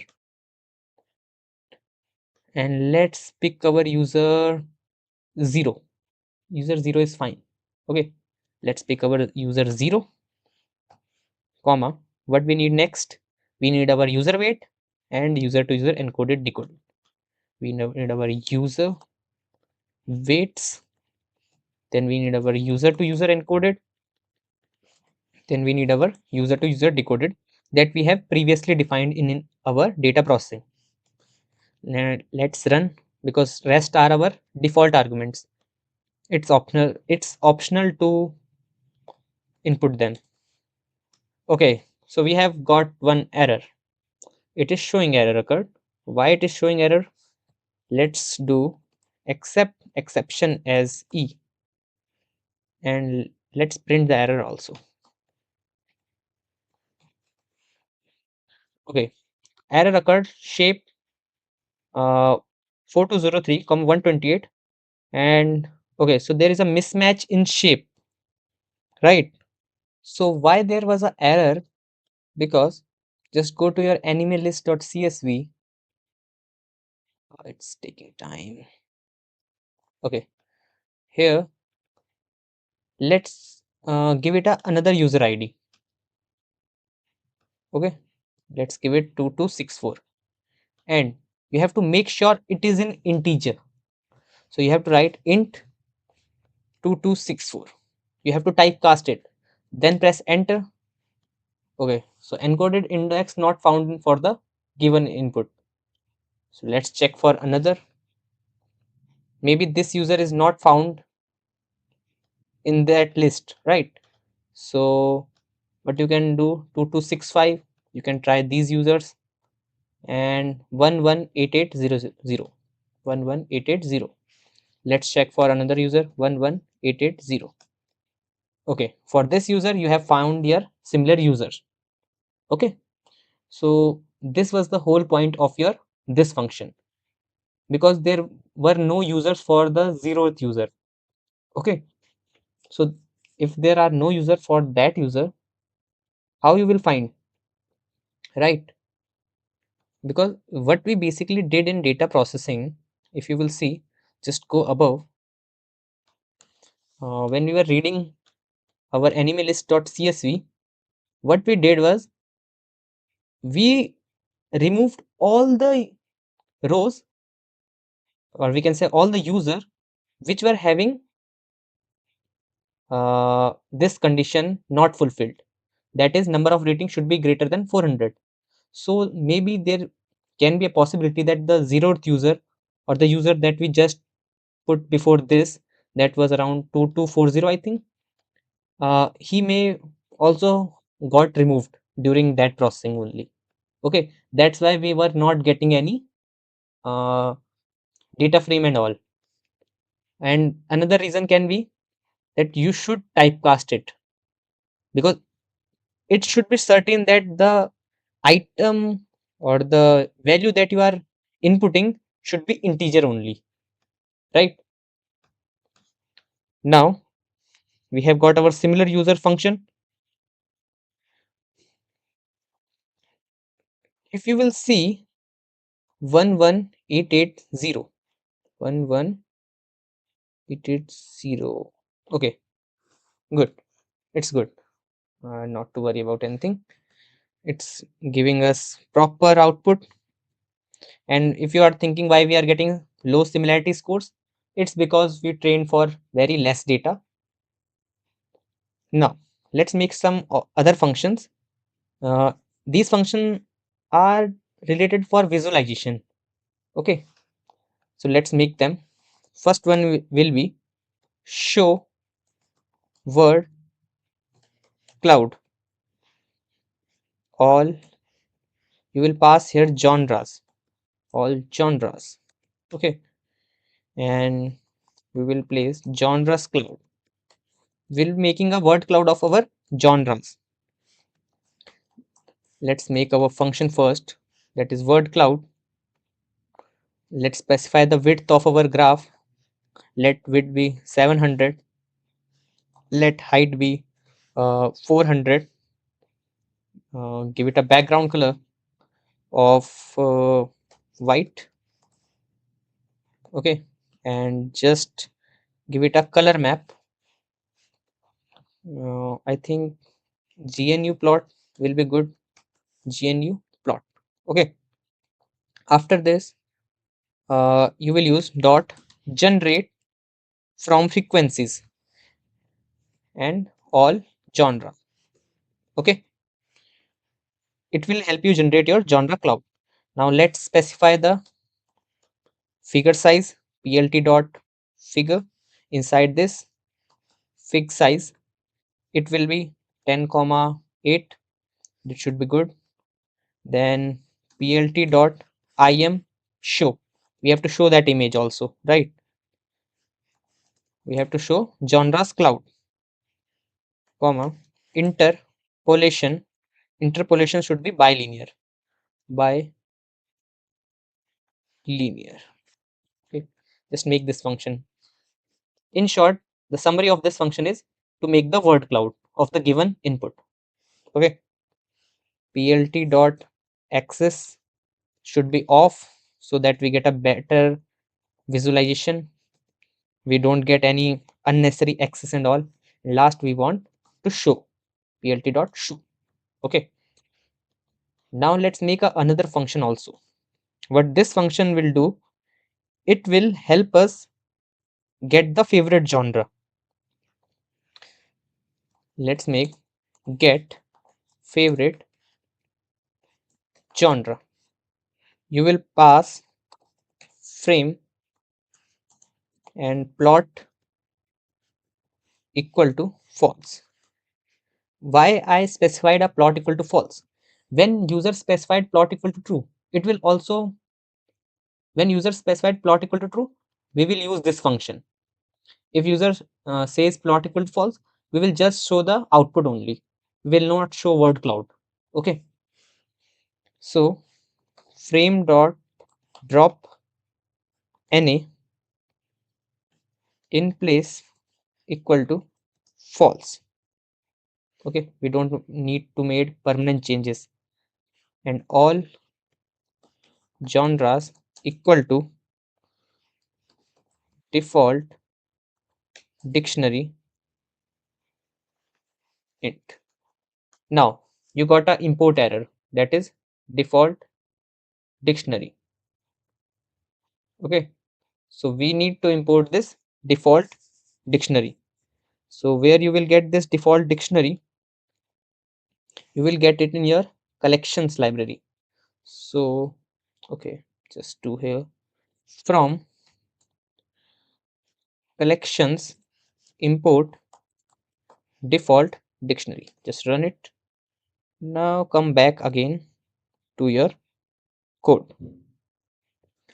Uh, Now I think import error should, okay, it will get default dictionary. Okay, I forgot to place T. Default dictionary. Okay, default dictionary should be integer. Now we are placing genres list. Genres list. If you are finding it boring, just copy paste the code. Basically, these are for visualization. These will not have any impact on our main project. Okay, these are visualization only. Okay, for genre in frame genres. Okay, now we are looping into our column, that is genre. If is instance genres is string. Basically, genres are in string format, right? Action, comedy, romance, anything. Now we have to split all the genres. Basically, our genres is like this, right? Where is our genre? I think df dot head. Okay, our genre is like this: action, military, adventure, comedy. Now we have to separate them.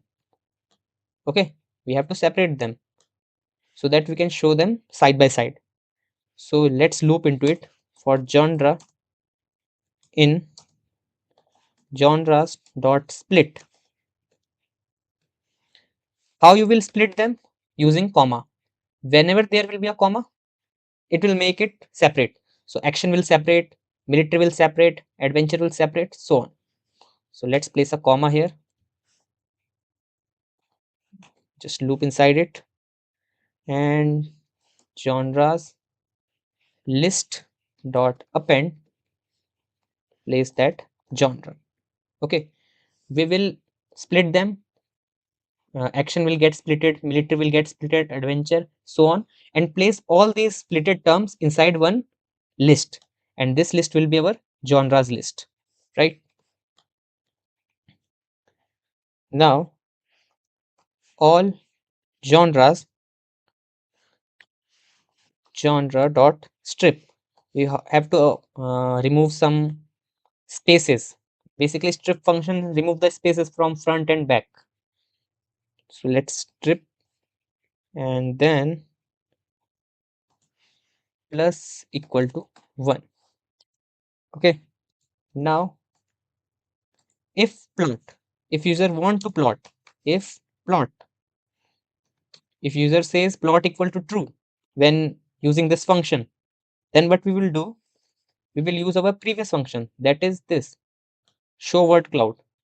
We'll use show word cloud and pass our all genres inside it. Okay, uh, and if he is not saying for plotting, just return the genres list. Okay, just run it. It successfully ran.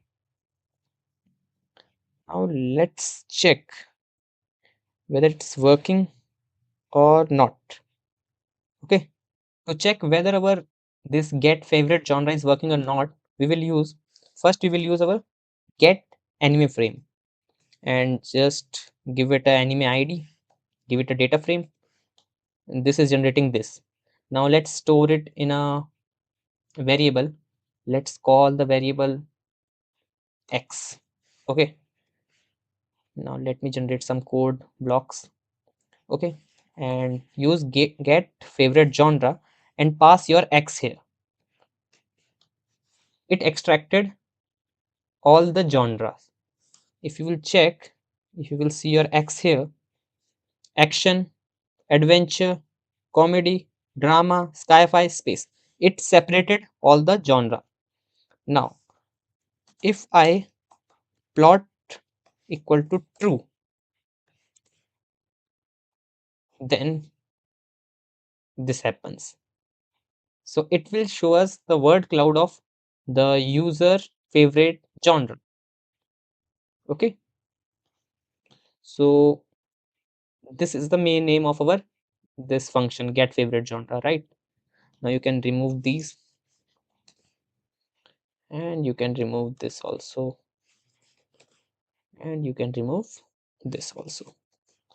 Now next we're gonna make one function that is to extract the user preferences.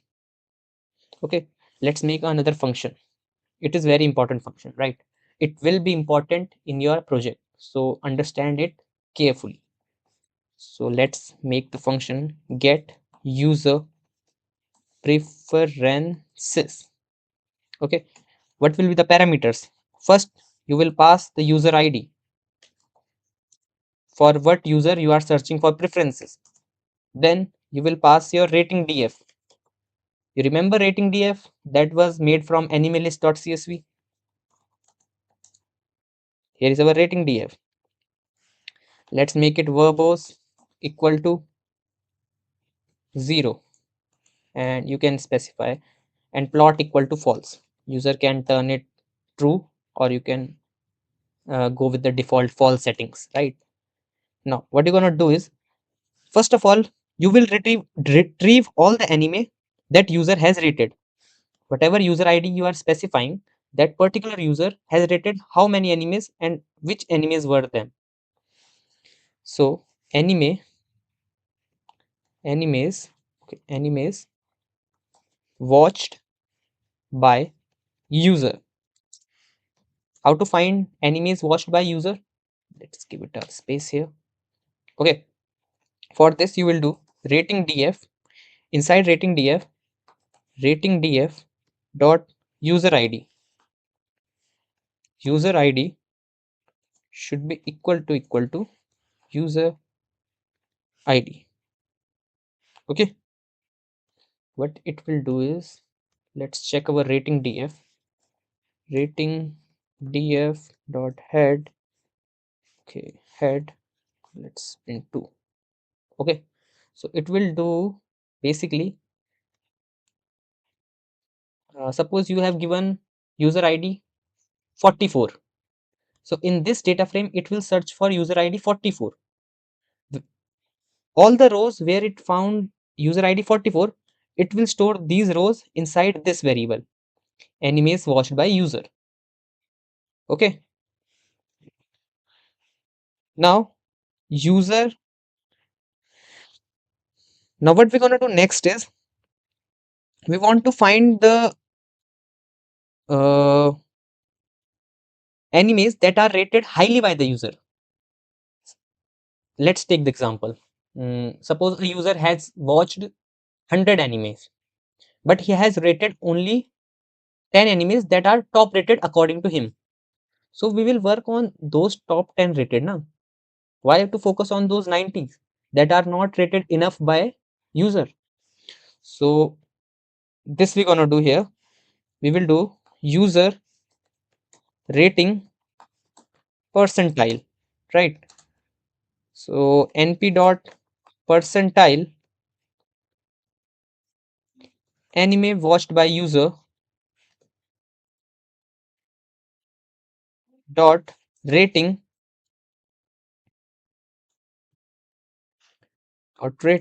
comma 75. So we will be using 75 percentage of ratings given by the user.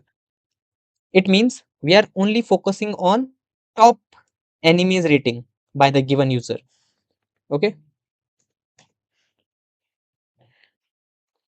in short, it is finding top ratings by a user, anime that are top rated by a user.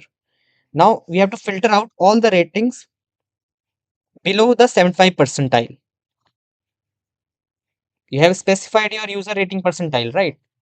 Now you have to filter out all the less rated anime, remove them. We want only highly rated animes, right? So let's again do anime watched by user. We are overriding the details on this, equal to anime watched by user, anime watched by user, inside anime watched by user dot rating all the anime where rating is greater than or equal to this user rating percentile. Okay, only those will be included. Okay, so now we have only top rated animes here. Look what we were doing. First we had all the animes that were rated by user, whether they were less rated, whether they were highly rated. Okay, then we calculated the percentile. Only top 25% we want. Only top 25% we want. Now on that top 25% basis, suppose user rating was suppose this user rating percentile was around 7.8. So all the anime below this 7.8 rating were removed. So only animes with 7.8 or greater than this rating are now in this animes watched by user. Okay, so now go to the next line. I hope it's clear to you. Okay, now we have to sort the user top rated anime in descending order of ratings. For this you will use, let's make a variable, top animes by user. Just write user. Okay, and you will use anime watched by user dot short values. We will now short, okay, dot short values by, why it's not working, it's not giving auto suggestion, right? By rating. On the basis of rating we will short, right? And in the order of ascending equal to false. Ascending equal to false, because we want the top rated anime at first and the lowest rated anime at bottom. Okay, now you have done this, and just do dot anime id dot values. Just get those anime id values of all those anime. Okay, now you have to extract only those highly rated anime from the main data frame. Anime df rows equal to df anime id dot is in top anime user. So basically what is happening here, suppose after this anime watched by user you got around uh 50 animes, right? Let's take 10 animes. You have only 10 animes here. Now what you are doing with this, you are extracting anime id of all those 10 anime. You are extracting the anime id of all those 10 anime in a sorted way. Like the highest rated anime will be at first, then we are checking our main data frame. We are checking our main data frame. Okay, we are checking our main data frame. Okay, so I have not specified for the main data frame, right? Let's make a parameter here df also, so that it's also good. Now we are checking from the main data frame. Df is our anime.csv. Okay, you have got the top user and their anime and their user id and their anime id, sorry. Okay, now you are extracting the details of those anime id from this anime.csv, or we can say our df data frame, right? We are checking whether it is in the top anime user or not. If it is, what you will do, anime df rows will be equal to anime df rows. We need two columns also. First one is English version, second one is genres, right? if verbose is not equal to 0. Okay, if verbose is not equal to 0, what are you gonna do? You have to show the data also, but we are not going into this. We will do verbose equal to 0 only, so we will not be doing this. Just return your anime df rows. This much is needed. We can do one thing, we can plot. If plot equal to true, if user has setted plot equal to true, what you gonna do? You will use your get favorite genre. You will use get favorite genre. Inside this, you will specify your anime df rows, okay, and your plot. Okay, let me check. Get favorite genre, plot equal to true, and plot equal to true. Okay, so let's run it. Let's check whether it is giving us the preferences or not. So let's do get user preferences. Okay, let's pass our user. Let's pass the user that we got above. Uh, this one, the user 11880. So let's pass this, and then we need our rating df. Let's pass our rating df. Then we need our df. Pass our df, and we need plot. For now, take it plot equal to false, right? Verbose is basically verbose basically means, let's remove this verbose parameter. It basically shows the, like suppose if you are training your deep learning model, you get line by line, like this is epoch 1, this is epoch 2, this is epoch 3. So this is verbose equal to 1, but we don't want to show anything here, so we are doing verbose equal to 0. We are removing that, okay, and plot equal to false. Let's run it. Okay, we are getting our uh, user preferences. So this user like this type of anime: Full Metal Alchemist, Gintama season 4, Hunter x Hunter, Gintama season 2. Quite good choices, right? uh, let's check with plot equal to true. Here we will also get a plot. Okay, so basically, bigger the text, greater the preference. Like this person is into comedy and action animes more, because these are very big. Action is quite big in size, comedy is quite big in size, but he's not that much into magic animes. Look, it is very small here. Martial art is very small here. Music is very small here. He's also uh, pretty much merged in sci-fi and shonen animes also, and drama also. So this graph is also showing us which type of genre this person likes. And here we are getting the list of anime as well as genre.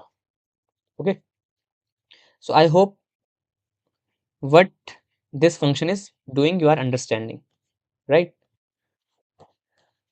Right. So we have made this function also to get the user preferences, like what type of anime, what type of genre a person is liking, person is rating highly, right? Now let's do a user based recommendation.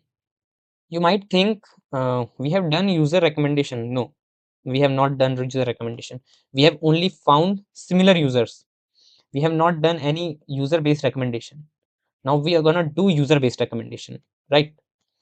So for this, we have only found similar users. Okay, this is our user based recommendation now. And after this, we will make our hybrid recommendation. First, we will do user based recommendation, then we will combine our content based recommendation inside it. Now let's do our user. I think I have already given that title, right? No need to write it again. Why to? Now let's make our function. Name it anything. Like I am naming it def get uh, user recommendation. User recommendations. Okay. Now what parameter do we pass here? First of all, we will pass similar users here that we got from our function. We have one function, find similar users. We will get some output from that. We will pass that output here. So our first parameter will be similar users. Okay. Our next parameter will be user preferences. You are seeing our previous functions are now being used collectively. First similar users, then we are using user preferences that we made just now. Then we want our df, then we want our rating df as well as our synopsis df. We want our rating df. Okay, how many number of recommendation do we want? N equal to, let's take it 10. Okay, I think this much is enough. Now let's start making our function. First of all, I am making an empty list, recommended animes equal to, here we will store our all recommended anime list. This is also a empty list. Okay, now let's start making. First of all, we will loop into our similar users, right? Let me show you where is our find similar users. Just copy this, we will paste it here. Yeah, this much is fine. We will store it inside a similar user variable or something, and we will get this output, right? So this much are our similar user. We will loop into each one. First we will loop into 10299 user, then 16173, then 8276, then 881, so on, right? Like this. So we will loop here for user id in similar users dot similar users. This similar users is our data frame. This second similar users is our column name, and we want the values dot values. Okay, now what we want next is, now we want to get the preferences of all the users listed here. First we want to get the user preferences of 10299, then we want this 16173 user, then we want 8276 user preferences. For this you will make preference list equal to, you will use our that function get user preferences, and get user preferences you will pass int user id so that it don't cause any error.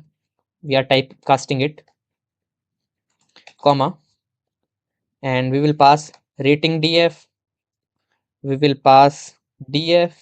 Okay, because these are required by our this function, right?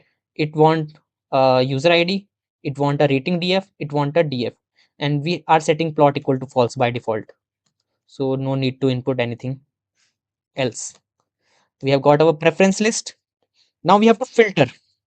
Now we have to filter out all the enemies that are already rated by the current user.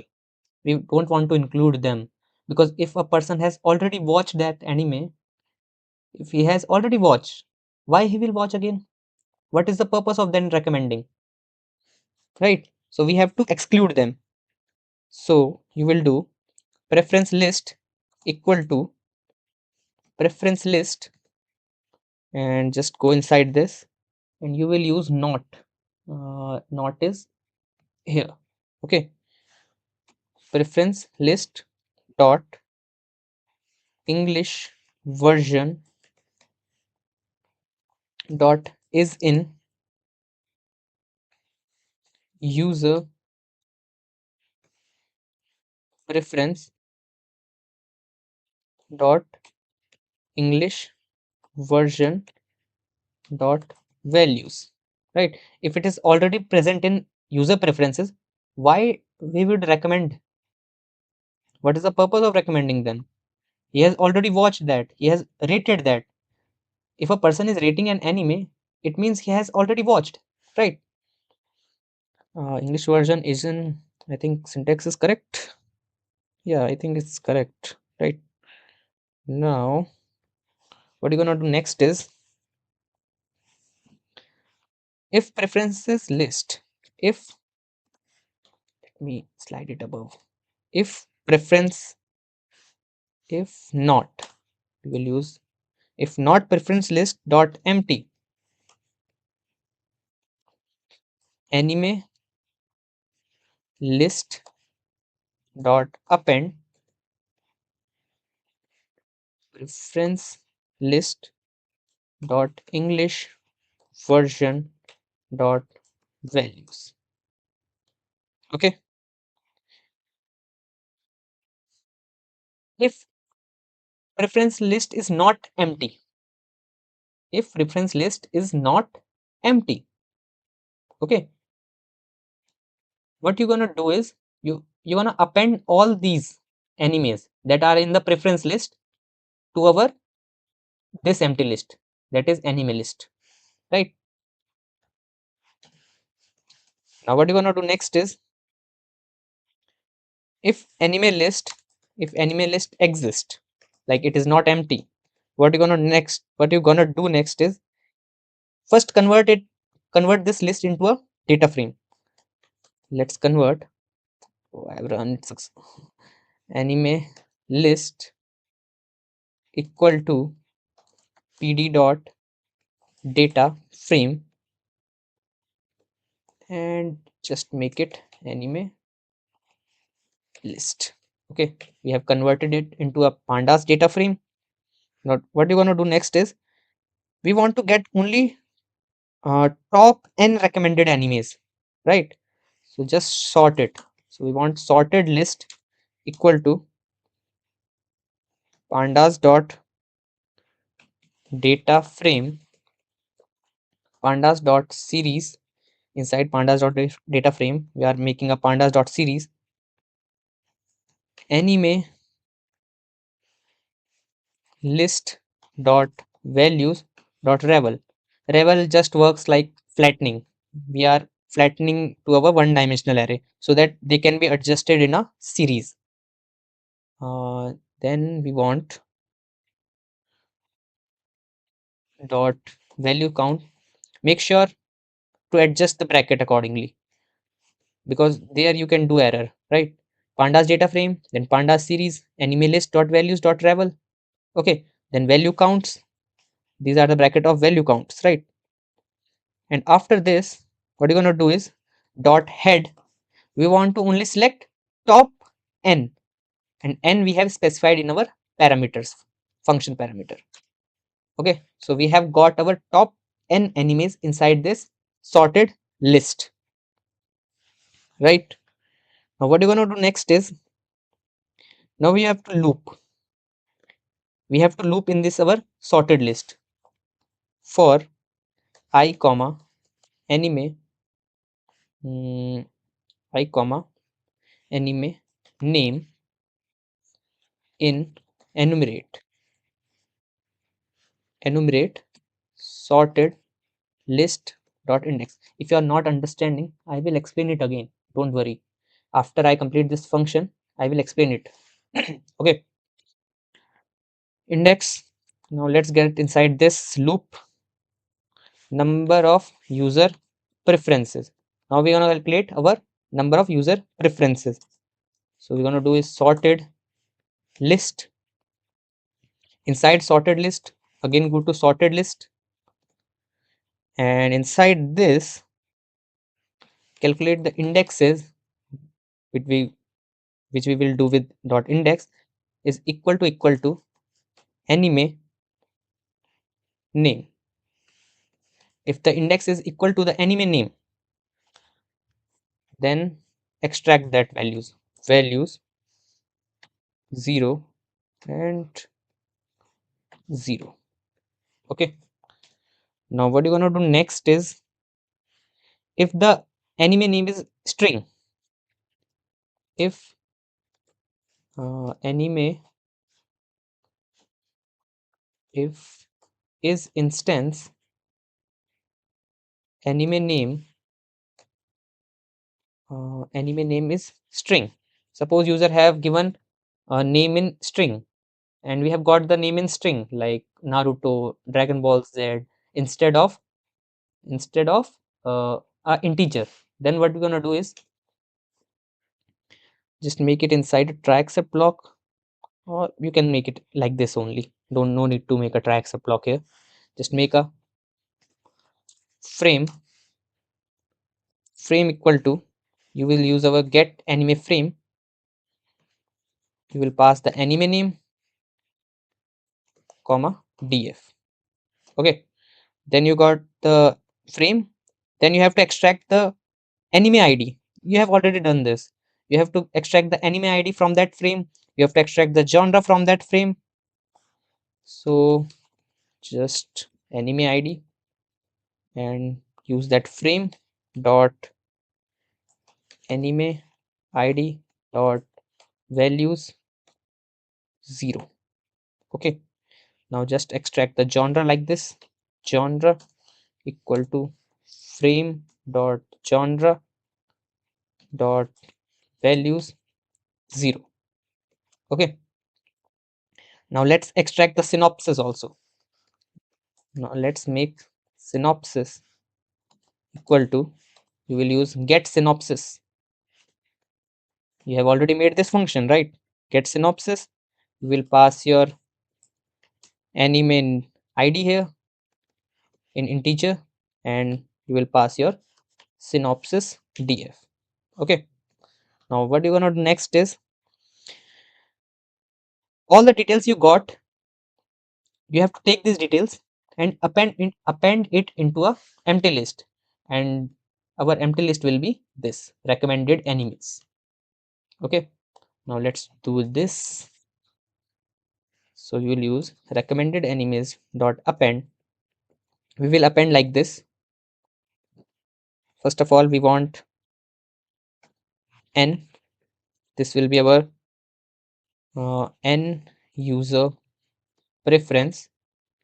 Okay, then we want anime name, that will be equal to anime name that we extracted. Then we want genres, genres, and this will be genre. Then we want the synopsis also. Synopsis. We want synopsis that we extracted. Okay, so we have got all the details. Now let's convert this into a pandas data frame and then return it. Okay, now let's convert it into a pandas data frame. uh, let's go outside the loop. Go outside.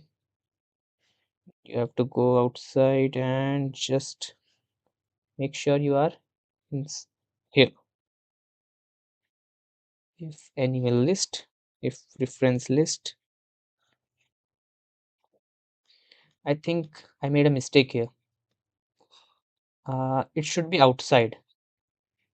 It should be outside. Just copy it, cut it. After this, it should be here. From here, it should be below for. Okay, now let's paste it. Now let's return. It should be below like this. For if enemy list and return should be in same line. Now let's return. Okay, spelling mistake. Return, and we will return in pandas dot data frame. Recommended animes dot head, and we want only top n animes. Okay, now let's run it and check it. If it is successfully running, I will explain the function. If not, I will not explain. Just kidding. Just run it, and now use get user recommendation. This was our function name, right? Now let's pass the similar users. For this, you have to calculate the similar users first, right? So let's copy and cut inside below this, paste it. and store the similar users here. Okay, now get user recommendation, pass the similar users, then you have to pass your user preferences. Okay, you have to pass user preferences also. Now let's use user preferences also.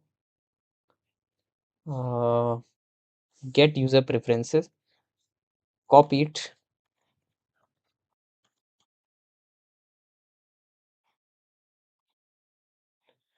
we have to pass it for same user only. Okay, and just make it inside a user pref variable, just run it also. Okay, make it plot equal to true false, you can do users, and then we want user pref. Okay, let me put this here. Okay, so that you can see here. So first of all, you passed your first parameter, that is similar users, then you pass user preference from here. Now what you're gonna pass next? Synopsis df rating df. So let's pass df, then synopsis df, then rating df. Okay, let's run it. Okay, so you are getting error related to your data frame. Okay, let's check. Okay, frame dot genre. I think it's not frame dot genre, it's frame dot genre. I think it's capital genres. Okay, now I think it will work. Okay, we are getting the user recommendations now. So these are our user recommendation. For this user, that is 11880, these are your user based recommendation, that is Fade 0 and Steins Gate. Okay, Fade 0 season 2. So now you are seeing there is similarity. If Fade 0 is getting recommended, Fade 0 season 2 is also getting recommended, right? A silent voice, beautiful anime. And Re 0, Mob Psycho 100, okay, your name. Okay, and if you know, if you have watched Silent Voice and Your Name, these are written by similar authors and they are pretty much similar. Okay, so it means our recommendation system is now working a bit good and then previous, as compared to our content recommendation, right? Content recommendation was not working that correctly, but this user based recommendation is working far better, as we are doing as we are using only 5 million rows. So compared to this much data, it is working marvelously. Okay, now time to explain the function. Okay, now let's start with the explanation of our function. So I have already explained the parameters. This is your empty list where you will store your data. Then I have told about this preference list, and you will exclude the already rated animes from this preference list. Okay, now what you're gonna do next is, if the similar user preference list is not empty, add their names to anime list. Okay, if it is not empty, means there are some anime still remaining in the preference list, you will add all those anime inside this anime list. Okay, now if anime list has some values, convert this anime list into a data frame. Okay, we have converted into a data frame, right? Next you're gonna do is you will sort in descending order. uh, you will sort in descending order, right? And what you will do here is, you will use dot ravel function. What this ravel function do, it flattens the value count specifies how many times anime is appearing, right? It flattens the result into a series, because series is one dimensional. right? So we need this revel function to flatten the results. Okay, then we're gonna loop. Then we're gonna loop through all the sorted list, all the anime that are here in the sorted list. We're gonna loop through them. Okay, now we have to fetch the number of users who preferred this anime. All the anime that are in the sorted list, we will loop through each of them, and we will calculate how many. Suppose our first anime in this sorted list was Naruto, or we can say One Piece. Okay, it was One Piece. It will check how many people liked One Piece or preferred One Piece. This will be stored in end user preference, right? And why we are doing this? It checks whether the anime name is a valid string or not, because we want string. Anime name should be string. Then this function you already know, it will extract the anime frame from that, and from that anime frame we will get anime id, you will get the genre, you will get the, and you will use get synopsis to get the synopsis using the same anime id that you extracted from here. Why you are using anime id? Because don't, we are not using anime id here for our results. We are using anime id to get our synopsis, right?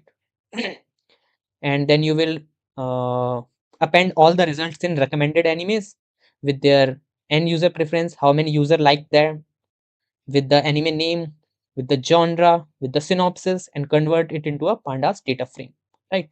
So this much was with this function. Now let's check again. So this is fate 0. So number of user like this was 9. Okay, Steins Gate, number of user liked it were 9. Fate 0 season 2, number of user 8. So it is in the descending order, right? Most preferred anime at the top with 9 people who preferred it. ਫਿਰ 9, then 8, then you have 7, like this. Okay, so that's n user preferences, how many people like that or preferred that anime. Here we got the synopsis, here we got the genre, here we got the anime name and all. Okay, so this was your user based recommendation system. Next we're gonna make is our hybrid recommendation system. We will combine our user based recommendation with our content based recommendation system, right? Sorry for the pronunciation, right? I'm not that good with English. Now let's start making our hybrid recommender system. Okay, so let me give a title here: hybrid recommender system. Let's make it a markdown, and here we will write our function for hybrid recommendation. Okay, and look at this function carefully. This function is gonna be our prediction pipeline also, so make sure you understand it fully. Let's make the function name, make it hybrid recommendation.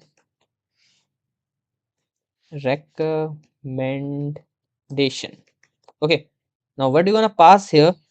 First of all, you will pass user id, for which user you want to get the hybrid recommendation. You will pass user id. Now you are specifying two parameters. First, I am specifying user weights equal to 0.5. Then I am specifying content weights. Weights, or I can, it can be singular, right? It is also 0.5.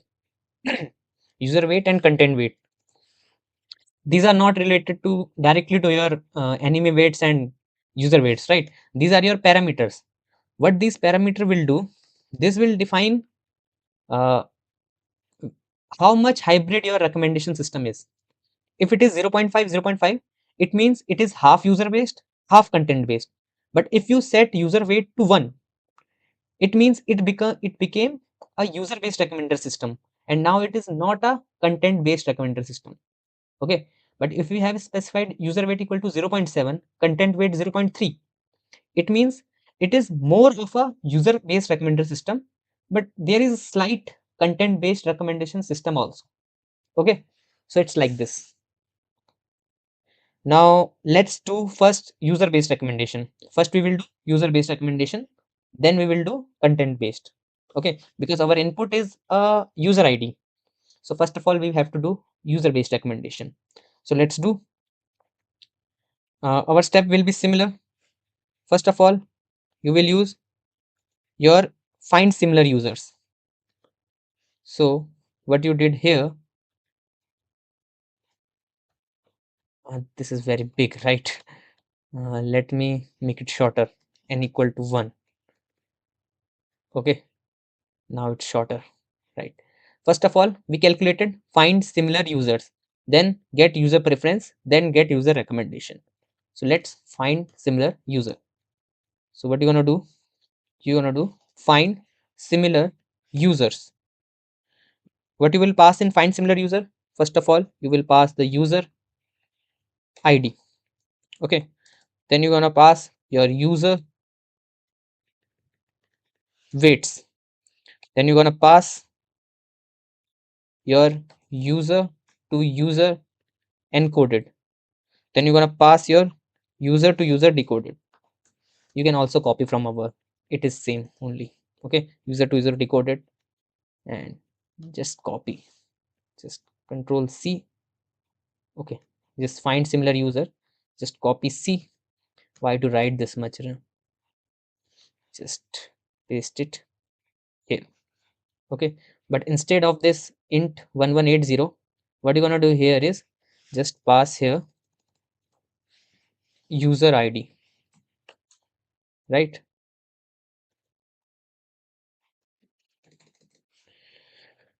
Next we're gonna do is, we have found similar users, then you got to get user preferences. Now let's calculate user preferences. In place of 1180, place here your user ID, right? User ID rating df plot equal to false.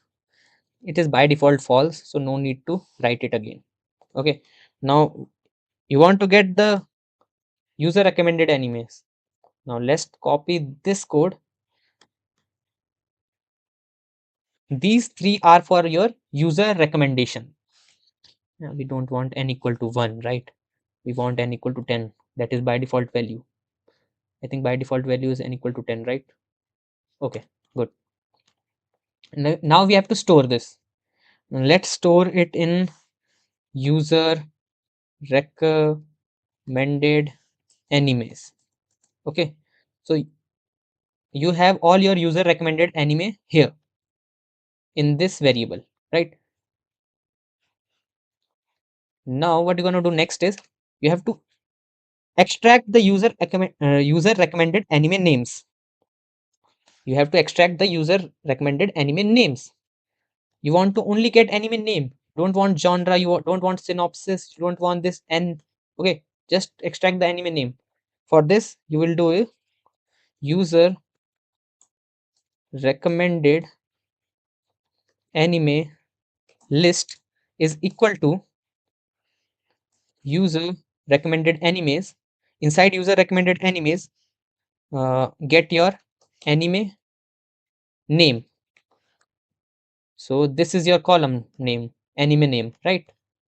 And just convert these anime name into list dot uh, to list.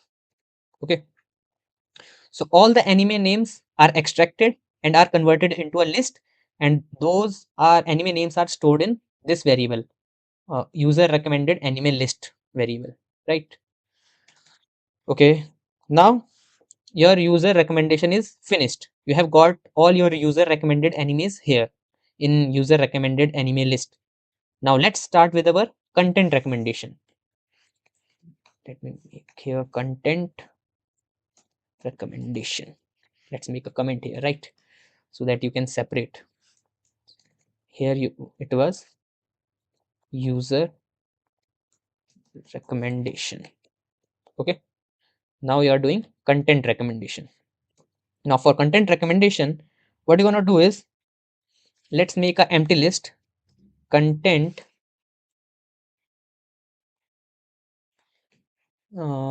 recommended animes, make a empty list here. Here we will store our all the content recommended animes. Now just loop inside these anime list. Here there will be the animes, right? Just loop inside each anime to get the content recommendations. So what you're gonna do is, for anime in user recommended anime list, just loop at each anime. Now what you're gonna do is find the similar animes. For this you will use what? Your find similar anime function. So let's find our find similar anime function. It is above, it is above, it is here, our find similar animes function. Just copy it, go below and paste it here. Okay, make it in a one line so that it looks good. Now adjust, adjust, adjust, adjust, and this is by default, right? We are not changing this. And let's make this bracket also here. So we have got similar animes, but instead of this Steins gate, you will pass here your anime.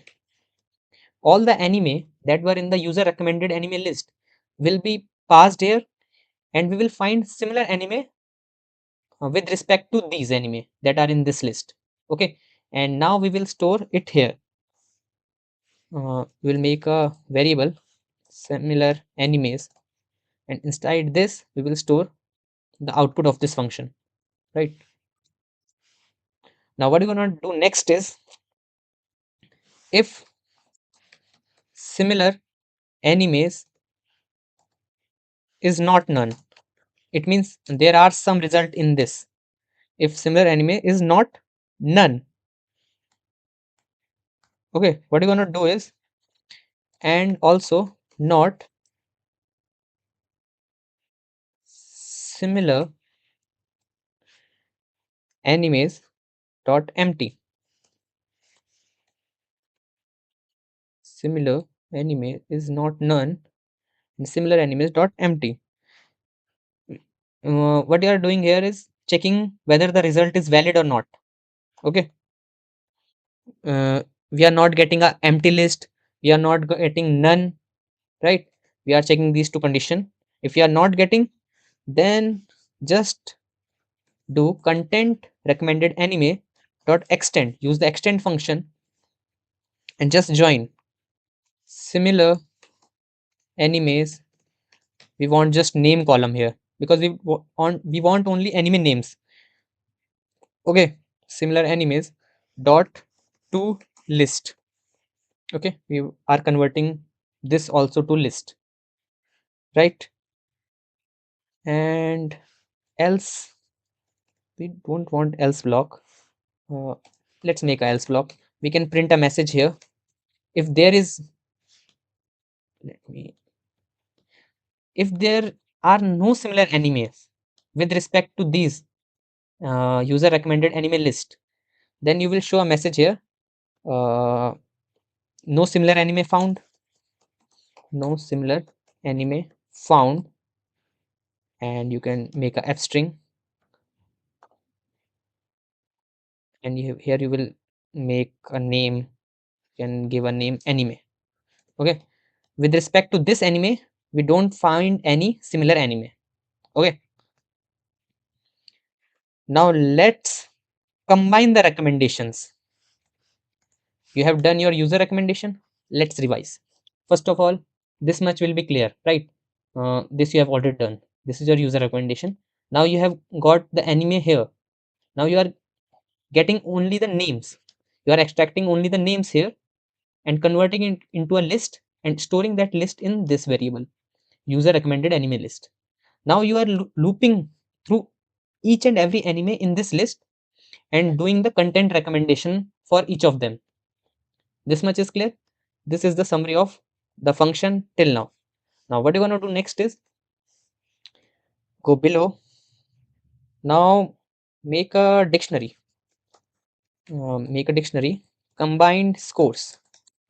Okay, here we will be storing our scores for anime in user recommended anime list. These are our user recommended animes, right? Just loop inside them. You will write combined scores anime equal to, okay, equal to combined scores dot get anime comma 0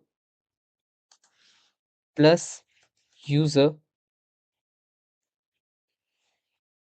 weight. Okay, I will explain this why we are doing this. Now same do with content also. For anime in content recommended animes, combined scores anime equal to combined scores dot get anime comma 0 plus content weight. Okay, content weight and user weight we have already specified here, 0.5 and 0.5. Okay, now just make it a space so that it looks good. What you're going to do next is, we have got the combined scores, right, for the user based recommendation as well as for the content based recommendation. Now sort by the combined score in descending order. So you will use sorted animes equal to, you will use the sorted function on Python, sorted combined scores dot items. You will list all the items in the dictionary combined scores, and you will pass here key equal to, what will be the key to uh, what will be key to the do the sorting. Key basically is a function in which way you want to do your sorting, right? So we want lambda x x bracket 1. I will explain, don't worry. And reverse equal to true. Okay, now you have got all the sorted enemies. Now let's return anime. For anime, using a list comprehension, we are returning score in sorted animes 0 to 10. Okay, now let's run it, whether this is working or not. Let's check. After that I will explain the function. Okay, let's run it again. Now let's do the recommendation. Let's check hybrid recommendation. Pass the user id, whatever user id. Let's pass this user only, 1180. Okay, we need only one input, right? Just pass it here. Hope so it works. Just run it. Okay, you are getting the recommendations. There is some error also. Index 0 is out of bounds for then no similar found for silent voice, no similar anime found for this. Okay, so it's good, it's working fine. You can ignore this error. It is basically due to our content based recommendation system. So we are getting our this only. Let's check for some other users also. Go to your anime list.csv. Let's check for some other users. So here our one user is 11394. Let's check for him. Paste it here. Let's check. Okay, okay, we are getting our content recommendation, no similar anime found for Clanad and all. So basically we were getting this error, that is index 0 is out of bounds for access with z size 0. This is basically due to your find similar animes function. Okay, just go to your find similar animes function, that is right here. Here, okay. Inside this, the main cause of error was this get synopsis, and I tried fixing it, but I don't know why it was not getting fixed. So if something is not getting fixed, just remove it. And also, we don't need synopsis for our recommendation. We are just recommending anime names, right? So let's remove the synopsis from here also. Okay, let's remove the synopsis from your find similar animes. Just run it. Now again, go to your hybrid function, make it 0.5 and 0.5. I was doing some testing and all. Make it 0.5 and 0.5, right? Let's do recommendation for this particular user.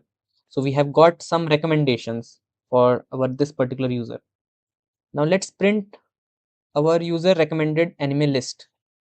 So print user anime recommended list. Okay, now run. So basically, these are our user anime recommended list, and these are our final list. So you will see both are same. You will see both are same.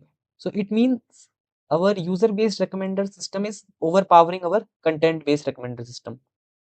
But if you want a recommender system that is only focused on content based, what you're gonna do, just increase the weights for content, make it 0.9 and make the user weight less, that is 0.1. Now do the recommendation.